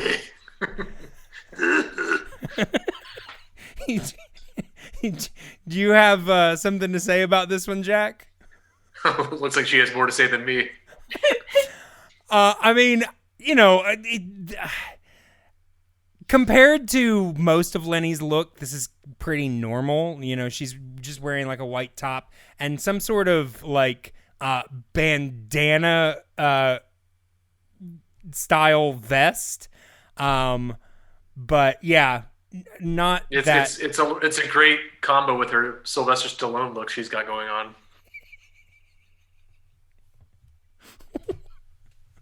It does look like she's about to just absolutely beat the shit out of whoever is just off camera.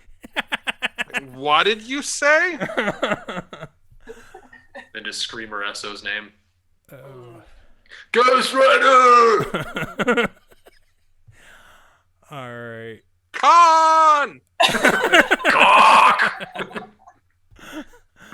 All right. So this next one, this is, like I said, the first appearance towards almost at the very end of the first episode of Lenny and Tina. And this is the one I was talking about before. This is where Lenny and Tina are meeting Calypso. He's not called that at this time, but they're meeting him for the first time. And I don't know, maybe it's just me, but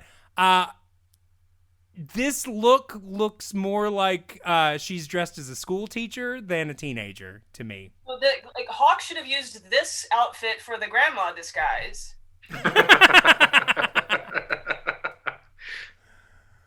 I'm distracted by the solid colored candy striper vest that Tina's wearing. Yeah, honestly, I'm making the connection just now, but really, she looks like an employee of Hollywood Video in that vest.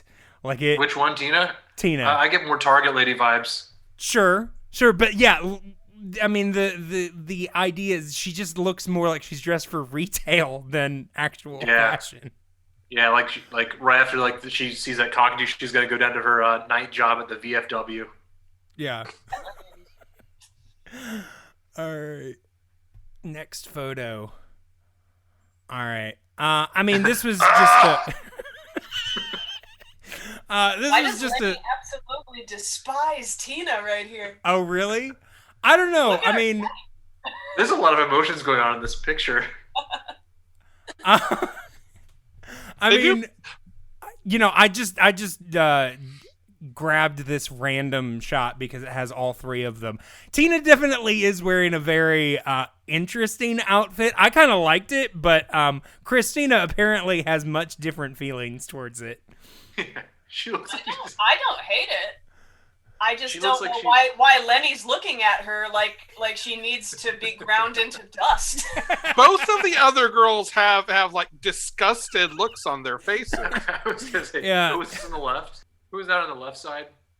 Is that Gaby? Hashtag not my Gaby. Yeah. Is that Gaby? Oh, okay, yeah, okay. not Gaby.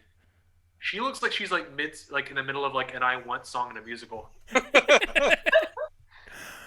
Yeah, I mean, yeah, she does. Obviously, she got caught in mid line, but she's wearing, just a very yellow vest over a very stripy shirt.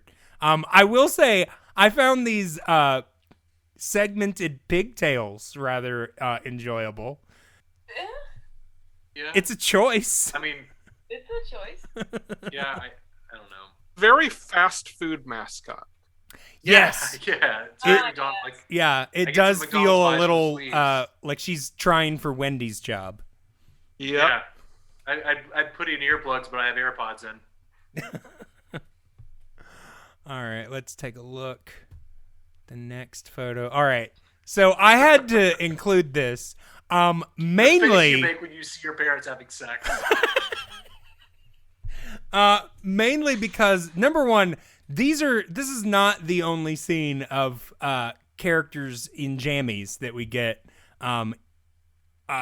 during this episode. But I had to pull out this picture of Mr. Fernandez because I don't know, something about these jammies. He's wearing full top and bottom and then has a very thin like bathrobe thing going on, like floor length bathrobe. Like, I don't know. I just like works for me. It looks like the set of curtains I used to have. I respect this look. I especially respect that on the bathrobe, especially his right sleeve, but his left to a lesser degree, both of his sleeves are up almost halfway to the elbow and cuffed. Yeah, it's true. Very high. Very high like cuffs. No, that's it's sad. He's wearing Mrs. Fernandez's robe because she's gone. He misses his lady. Which one we don't know, but he misses his lady. No, you don't have to choose. He's gonna hold on to it until he figures out who it belongs to. Which one of his wives does this belong to? But he's also kind of like a bro. Like he likes to roll the sleeves up so he can look like his arms are kind of buff even when he sleeps. but he leaves his nightshirt sleeves rolled down. Well, he gets a really good form workout, like when he jabs that bird earlier, like a Spartan holding a spear, and so he wants to kind of show off those gains. There you go. Yeah. All right. Also, can we? Oh, never mind. Sorry. Go ahead. I was saying this might. I guess cut this if you want, but like we talk about how they just like steal like food from like the bodega just to give to the bird, just kind of willy nilly. Yeah, I completely forgot about that. But yeah, when they're trying to figure out what the bird eats, yeah, the kids are randomly just grabbing stuff from their grocery store, and I'm just like, is this how they get their food? Do they just go into the bodega and say they have like 10 things crossed off that like the things the bird doesn't eat list, like one of which is cat food. Yeah. One of them is Vienna sausages, which is worse than cat food. Oh, yeah, It's pretty bad. I mean, this is your father's inventory. This is like his income that you're just squandering. And I wonder if any of them communicated to him that they did this, because I feel like this is one of the, the spending money things that he was concerned about. But it's easy. Just say, hey, Ghostwriter, here's the address of the pet store. Go here, and then send us the ingredients in the back of the birdseed box. Like, that's all you have to do. Yeah. Well, they tried birdseed first, though, and he wouldn't eat birdseed. Yes, I mean, like, just like, she go, had a like, hey, huge find thing the of container that birdseed, says too. Cockatoo, and then bring that back. Like, contains nuts. Boom! Nuts. We're there. Yeah. All right. Okay, so this picture, I don't know, I kind of just included on a whim because it looks like Casey has used the remnants of Fry Guys to tie up her hair.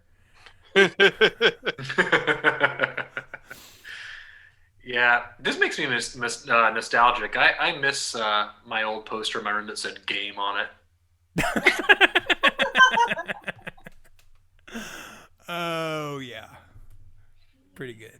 All right. Okay, so real blurry shot, but this is the shot of Honey Hawk with her ridiculous birdcage pregnancy belly. And I mean, you could eat Thanksgiving dinner on that thing. Yeah, it's pretty bad. I mean, I will say the whole rest of the outfit is not great either. Like, it's that hat is huge. I mean, she was definitely going. She was committed to this Southern Belle character. That's for sure. But I think we're overlooking the most important part of this photo. What's that? Waldo? I was going to say, I just found Waldo! Yeah, I found him. Oh, yeah! You're right! There he is! He's on a box of life. Yep. Very nice. Very nice. The secret of life is Waldo. The secret of Waldo is life. That's some liberal arts college philosophy you're throwing at me, buddy. Damn straight. The belly is flat on top. That's how you know it's a girl. The belly is flat on top. That's how you know it's a grizzly bear. Oh, all right. It means she conceived it in a pool. Oh. So I don't see myself out. Yeah. So this is a shot of Poulet and Honey Hawk as the fake agents. And I'm just noticing this now. And, obviously this is a very blurry shot. But is it just me, or does it look like he's got coverings on his fingers? He won't trim the bird claws that he's giving himself. He will paint them like normal flesh colors. Maybe he just does coke. I mean, who's to say that these things are mutually exclusive? I'm more fixated on his priest collar going on. It does kind of look like that from here. Yeah. But I like that we immediately know that they're fake because Honey is wearing a beige hat and coat, and the real agents both wore black. Yep. And they immediately look like idiots. And why did they all have to have the partial rim glasses? Like, why is that a part of being an agent? Who knows? It's just part of the agent Bible. Must wear horn-rimmed glasses. All right. It looks like they killed Kennedy. They did. They tried. All right. And the last one, just a shot of Calypso, the bird that all of this was about. Best wardrobe. Yes. Mm-hmm. Oh, yeah. In this episode, absolutely. It took the most care of it. Although, no, you didn't talk about the guys in the bodega. Inner Circle. Oh, okay. God, that's right. I didn't include it because I didn't do the research. I didn't know. I was like, that's got to be. Yeah. They can't not be a cameo. And like you said, they were saying, oh, when they come for you. Yeah, yeah. So it was them? Yes, well, like that's clearly those same guys, but they're not credited. Like man number 1 and man number 2 are names of people that don't seem to exist. Like these gentlemen's names are not there. Why wouldn't you want to be credited for being in Ghostwriter? I don't know. But it's clearly like they have the same hats. They are a Jamaican band. Sure. Well, that's cool. I'm not sure why they would be ashamed. I don't know. The bird wasn't ashamed. The bird used its real name. It's true. Yeah. Midnight. No, it didn't. It was Moonlight. In the credits. Never mind. Moonlight. Yes. There. The bird formerly known as Moonlight. Yeah. I mean, yeah. Most shows don't use animals' real names when they use them, but you know. All right, well, let's go ahead and move on to our next segment, which is the top suspect. This is the character in the show that you enjoyed the most or found the most ridiculous or whatever criteria you want to use. So let's start with you, Alex. Who was your top suspect? Calypso. As played by Moonlight, it's the bird. The bird steals every scene that they're in. They take direction like a champ. Sure. They have all their lines down and deliver them consistently. And I'm pretty sure are, in fact, the smartest person in any of these 4 episodes. I'll go with that. All right. Christina, what about you? I concur. It was between Calypso and Calvin for me. All right. I wanted to know, after he left a scene, I kept wanting to know more. Like, what is this guy's deal? What is he up to? Yeah, I've always enjoyed Calvin when he makes an appearance. Always chewing the scenery. I preferred him when they were going the more villainous route with him. You know, this redemption arc is not nearly as fun as his over the top, you know, villain, but you know, he's no Vegeta. Sure. All right. Well, Jack, what about you? You guys bring up good points, but I'm gonna go with Mr. Fernandez. Mr. Fernandez. All right. Yeah. Just yeah.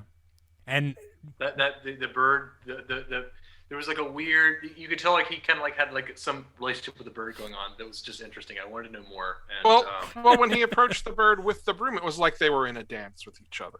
Yeah, it was lovely. Yeah. Like, you know, yeah, he's a confident, he's a hardworking man. He's a polygamist apparently. There's a lot of unique things about the character, if nothing else. Has 2 daughters named Gaby for some reason. Yeah. He keeps like just finding daughters and naming them Gaby, kind of like Snowball 2 in The Simpsons, except humans. Yeah, there you go. Yeah, there's a lot there, Mr. Fernandez. Yeah. Well, mine. I gave an honorable mention to Poulet because he was just over the top and crazy, and I thought that was fun. But mine was Calvin. Just because, number one, this is his final appearance. And that line, although it wasn't his last, was just great. Good stuff. All right, so let's get into our rewind moments.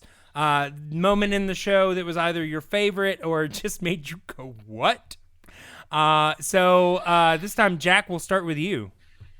Oh man, where do I begin? There's a lot of those in this episode, right? Yeah, there are. I had one planned, but then it's like talking back about the episode just kind of made me kind of reconsider a lot of it. Yeah, I'd probably have to say, just because even within the context of the show, it just kind of took me aback and it just left me confused. That lingering shot on Casey, like why they just held on that for so long, like.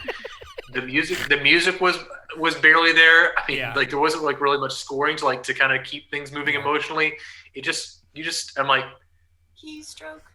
Yeah, exactly. I'm like, Fine. It was just really important to watch Casey hunt and peck while writing It's this just- note to Ghostwriter. Yeah. The Yeah. pace was going fine overall in this episode up until that point for me. I was like, what time is it? Okay. And then like 47 minutes later, she finished typing the letter, and then the episode proceeded, and I was like, all right, cool. Yeah. So yeah, that. Yeah. All right. Christina? Y'all, did I fever dream this? I feel like this actually happened, but nobody mentioned it, and I can't believe that nobody mentioned it.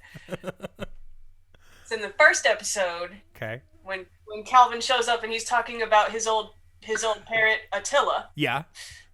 Don? and he's talking about how they have these claws that are really, really strong and sharp. And he's like, oh yeah, Attila's claws were so strong, he could really grab onto. And then Gaby cuts him off, and she's like, Trees. branches, yeah? And he's like, yeah, branches. I forgot about that. That's great. Yeah. What? Yeah. We're not gonna talk about that anymore? Like in Rent, the line about the wax. I like it between my fingers. I figured. Mhm. Oh well. Good night. Branches, I figured. Exactly. Yeah. Yep. It's like, what? Whoa. Do not give him the bird. Yeah. Yeah, no, honestly, that was a moment that I noticed, but I really didn't think about it that much until you brought it But back that's up. all I knew Yeah. about him because I didn't remember him. So I thought, Sure. oh, like, that's why he wants the bird. Why are they doing this on PBS? Also, lots of people shouting, "Give me the bird!" in the middle of busy New York streets. Like, True. Like, okay. All right. Fuck you. Hello to you too. Yeah. All right. You're number one. Yeah. All right. Alex, what about you? I think for me, it's the heartfelt scene between Casey and Jamal when she's sitting at the bus stop with her big overstuffed suitcase, and he finds her with Ghostwriter's help and convinces her to come back and stay and talk through all of the family problems. We saw the one scene that was cut in the previously on. I was about to say, I don't know. Clay looks I'm like pretty he's sure we about didn't to see melt that scene. down. Well, like Oh, for no, half it's a second, definitely I'm when the- like, did you see a different episode than I did? Did I miss something? Because honestly, when I saw that in the previously on, I was like, did I miss something? I don't think I saw that. No, I just committed to the bit. Yeah, no, that's good. That's good.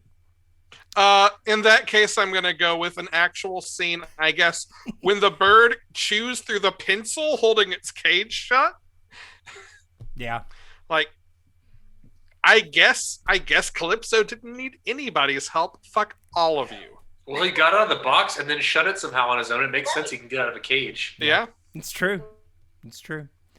Well, mine, we don't need to go into very much because we've really talked a lot about it, but mine was Poulet's backstory about, basically his entire family being killed by a bird and then But did we talk enough dedicating his life to, I guess, honoring birds and getting revenge on them? Not really sure what his thing was there. Now, And again, you did promise we could dive a little further into his keeping the bird that killed his family. Oh, absolutely. Yeah, it's just bizarre because he talks about the first thing, because basically they were driving. A bird flew into the windshield and caused his father to crash, and it killed his parents. And the first thing he saw when he pulled himself out of the burning wreckage, actual line, the first thing he saw was the carcass of the bird that had killed his parents. And that mangled carcass was the first in his collection. But he doesn't hate birds. Not at all. I was gonna say, who did it better, that or Queen's Gambit? You're talking about the car crash thing. Or whatever you were thinking. Hey, I'm just like, Was there a bird scene in Queen's Gambit? I've only seen it once. Probably. I don't really remember. You don't remember when she played chess with a peregrine falcon? Oh, now I remember that. Yeah. I thought it was a Maltese falcon. Ah. Yeah. All right. All right. Well, let us go ahead. Now that we have done that, normally at this point, I would ask things like, what would you say to Ghostwriter if he wrote to you? Or what did you think Ghostwriter was? But you guys have already been on the show. We've already discussed that. Can I comment on that? Yeah. Because when I was on with you, I said that I believe Ghostwriter was Laura Palmer, and this episode actually further bolstered that. If you've seen the show, Twin Peaks, you know that she, like, a talking bird is also one of the evidence pieces used to solve her case. Oh, well, there you go. I didn't know. I haven't seen the show, so I wouldn't know. It's a great show, but hear great so things, but... again, I'm further standing by my theory that Ghostwriter is Laura Palmer. All right, but I like this theory. I support this. But like I said, you guys have already been on the show. We have already discussed the true identity of Ghostwriter. However, because of the nature of the show and because I was trying to keep it kind of under wraps at that point, when we did have our discussions, I had to take that out because they were a little explicit. But now I have... that sounds horrible. But I have revealed to the audience, but I'm going to go ahead and do it again. And then we're going to have just a brief conversation about the identity of a ghostwriter and what you guys think of it. Ghostwriter producer and writer Kermit Frazier revealed in a 2010 interview that Ghostwriter was the ghost of a runaway slave during the American Civil War. He taught other slaves how to read and write and was killed by slave catchers and their dogs. Now, obviously, I mean, Jack had such a response to this when he first heard it that we didn't even have a conversation. I still cannot believe they actually yeah. was okay. I will say in the last episode, we actually see a scene where the whole thing about Ghost, it's revealed basically that Ghostwriter is afraid of dogs, which is real dark when you know what we know. But I mean, like, what do you guys think about this? Obviously, this is a PBS Kids show in the 90s. And they kind of go back and forth in how they deal with serious subjects. So, like, what are you guys' thoughts on this? So there was actually a hint toward this in the last episode I was on. I think we talked about this in what was cut from the episode. But there was a scene where the action of the story took them past a monument to... Right. Oh, was it? It was to it was basically a ship that it was a slave ship that everyone on it was like left locked up and died or something like that. And there's this moment. Scene. Yeah. And there's the sequence where like Ghostwriter's like flying by it, but then just sort of spirals all the way up and back down it and really like hones in on it. Mm-hmm. Yeah. Yeah, I mean, you know, there weren't many hints to it, but there were occasional hints to it. Like, I buy it because there's enough of that kind of thing. Sure. That happens. What about you guys? Sorry. Yeah, I don't know what to tell you. Like, apparently, making them a Jewish person from the Holocaust was too edgy. I mean, I don't know why. I think that choice is obviously a little bit too hard for this sort of audience at this time in history for us. I respect the intent, I guess. I don't know. It's kind of like. Do you know the backstory that Frank Oz put out there for Miss Piggy? No, I don't think I've heard No. this. So if you're ever bored and like want kind of your mind blown, check it out. Like he has like a very tragic backstory that he made up like in his mind for the character of Miss Piggy.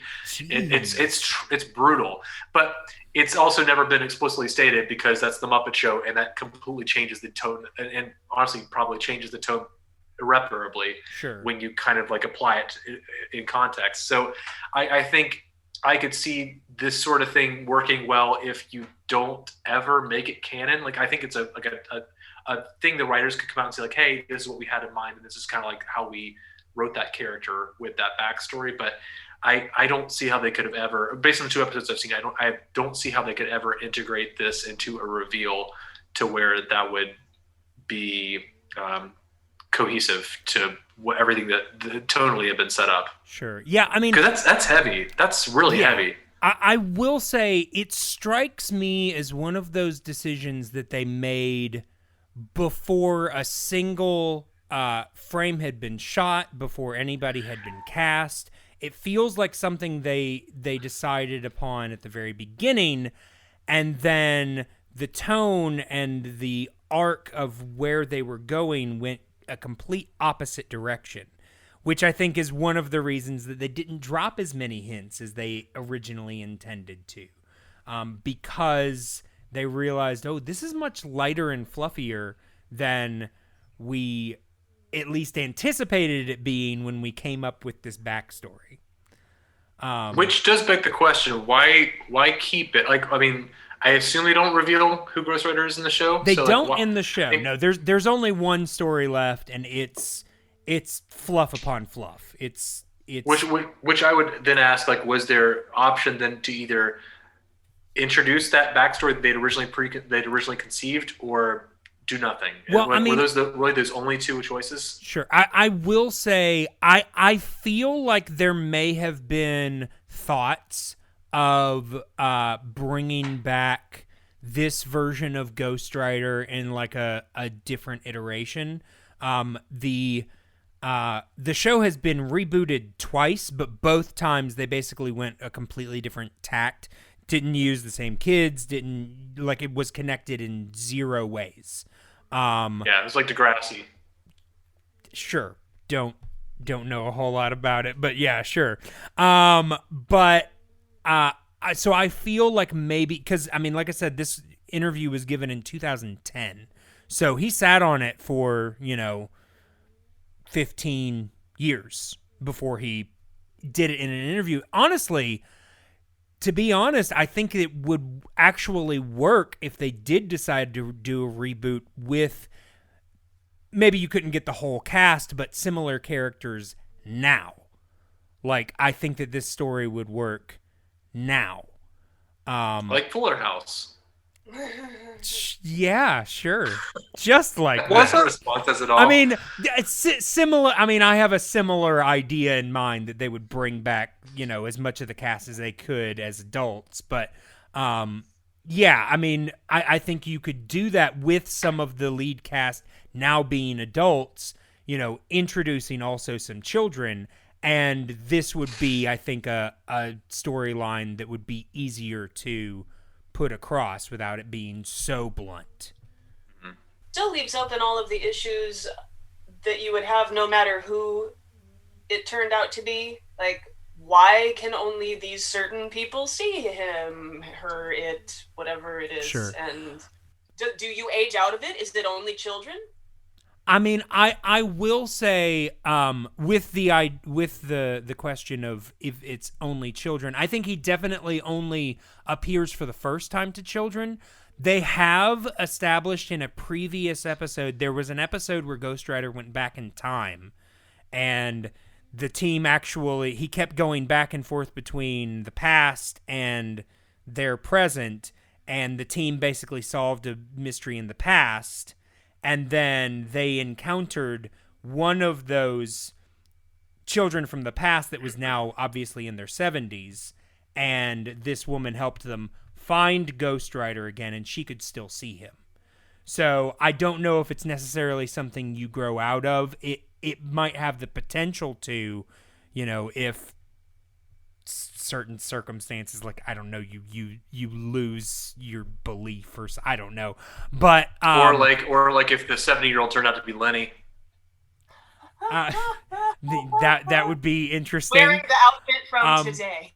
Exactly. Yes. Yeah. Illuminati Oh, yeah. confirmed. Yeah. But as far as the other speculation of why these kids, I mean, there's never been anything concrete in an interview about this, but it has been speculated, especially on this very podcast, that Ghostwriter himself might have ties to Jamal, whether he's directly related to him or maybe people he knew were related to him or something like that. I will say Ghostwriter was found in Jamal's basement or attic. I can't remember what it was. Yeah, in a trunk that belonged to his great-grandfather or something. Yeah. So, in a book in Jamal's house. So, it's very possible that Ghostwriter is connected to Jamal's family in one way or another. So that might be, or I mean, it might also just be that, he was found in this house. Jamal was one of the first children, and I think the reason he appears to children, not only because it's a kids show directed at kids, but also because kids are going to have an easier time believing something like this. Maybe it was just because Jamal was the first kid that he interacted with, and then he went from there. And he's a teacher at heart, according to this backstory. Exactly. But yeah, lots of interesting things to discuss and think about. I don't know, even if the show would have continued, if or when they would have actually revealed it. I also don't know how well it would have gone down. It could have destroyed the whole show. So maybe they dodged a bullet. But we don't know. But I think it is time to go ahead and give everyone the opportunity, if you would like to get in contact with us, to do that. So we are on Instagram and Twitter, The Flying Cow Pod on both of those. theflyingcowpod@gmail.com. You can also, there's a Facebook group. If anybody's talking, feel free to join them. But yeah, gonna go ahead and give you guys the opportunity, if there's anything that you want to plug that you're doing, or anything that you are enjoying in pop culture. And as always, a bonus if it uplifts the voices of women or people of color. Anybody that wants to go first. There is a great movie I saw on Amazon called The Sound of Metal that you should see if you haven't. It stars Riz Ahmed. He crushes it in this movie. He's from Rogue One, if you've seen that movie, and a couple others. And some of the best. I mean, everyone's going to say this when it gets nominated for an Oscar soon, but it's some of the best sound design I've ever seen in a film in many years. And yeah, it's a good film. Sure. As far as me, it's been. I'm on a podcast. It's not been releasing a whole lot, but we got an episode coming out this month. So It's called It Came From the Bottom. So look forward to that. It's going to be probably our longest episode coming out this month. So if you are patient, then by all means, give us a listen. I am on a couple of other podcasts. One is a comics review podcast called Panelology. We recently dropped our 250th episode and joined a network. We're on the Certain Point of View network. I also co-host Minds at Yeerk, which started out as an Animorphs reread podcast. If you are a fan of 90s children's entertainment, then perhaps perhaps you might want to check it out. We have recently finished talking about Animorphs and are delving into a series that tried to profit off of that book's popularity, called Humanimorphs. They are very, very, very bad. And talking about them is wild. There are only 6 of them. Wow. But boy, howdy, will we get our bang for our buck out of these books. Wow. Have you ever covered the Animorphs TV show? We have done as bonus content, we have like recorded tracks to sync up and listen to as you watch, but we will be doing actual episodes on them at some point here in the future. Nice. I'm also, and we can cut this, I am also double checking when I was last on here to see if, yes, I probably mentioned the book I enjoy yelling at everyone about, which is called Mexican Gothic and is very good if you haven't read it. Oh, okay. So instead, I will yell about a different book. If you enjoy N.K. Jemisin's work and are looking for comics to read, she has a Green Lantern book that is about to wrap up, writing about a new Green Lantern who is a black woman out in the fringes of space. It is excellent and should be collected probably in the next couple of months. But it's easy to find comics digitally online now. Comixology is probably the easiest place. It's every bit as good as her prose, but comics. Right on. Cool. Christina, what about you? I don't have any other podcasts, but I think I mentioned this the last time. I'm in a film that's on Amazon right now, and it's called Olivia, and it's not fun. It's basically depression awareness. It's a tough slog, but the point is that, well, if it's hard for you to sit through, imagine having to live with it and not being I'll check it out. Pause or like step away from the screen for a while. And it's got some resources in the opening credits for anybody, because I know that people tend to be suffering more from that lately with isolation and lockdowns and stuff. So maybe it might be helpful for somebody just to know that you're not the only one. What's that one called again? Olivia. Olivia. Okay. Thank you. All right. Well, mine, I just watched recently. I just watched on HBO Max. It's, they're doing that whole thing of they're releasing movies both in theaters. Although, are they releasing stuff in theaters here in Atlanta? Some. Are they? Okay. Some, yeah. But they're also releasing on HBO Max, so I had to jump on it before it left. So I just watched Judas and the Black Messiah, which is it's basically about Fred Hampton. Yes, thank you, Fred Hampton, who was big in the Black Panther movement, and I will say I really enjoyed watching this movie. Because the Black Panthers are one of those things that, and they even talk about it in this movie, that were targeted for demonization. They really tried to, the government really tried to build up, how bad this organization was and really tried to demonize them. Just like most things, they weren't perfect. They definitely made some mistakes, but they weren't what the government made them out to be. And it's one of those things that, growing up for years, I just never thought about it and believed what was said about it. And when you actually look things up for yourself and make your own decisions, sometimes you find out that you were told lies, which is, really what this was. It's got Daniel Kaluuya and Lakeith Stanfield. Daniel Kaluuya plays Fred Hampton in the film. And honestly, obviously this wasn't the main point for the movie. The main point for the movie was to, bring awareness to the demonization and kind of rewrite the history on this. But Daniel Kaluuya's performance in this, I hate it when movies like this come out this early in the year.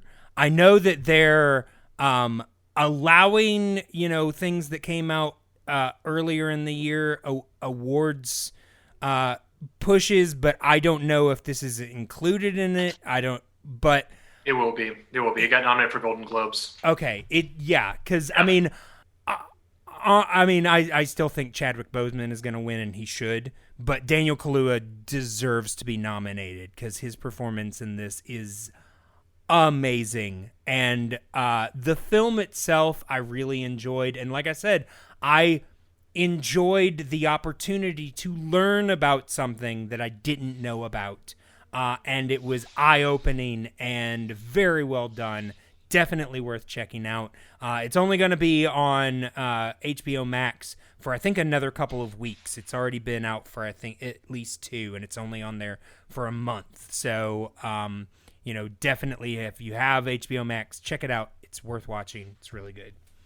But yes, that is it. So, thank you guys so much for coming back and doing this with me. This was a lot of fun.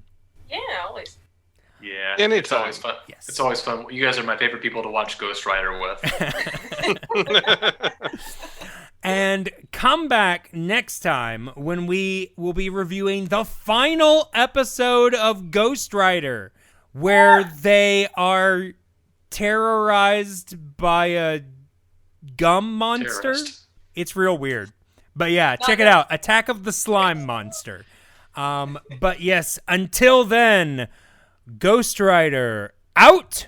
You haven't heard the last of Calvin Ferguson. Have a beautiful day.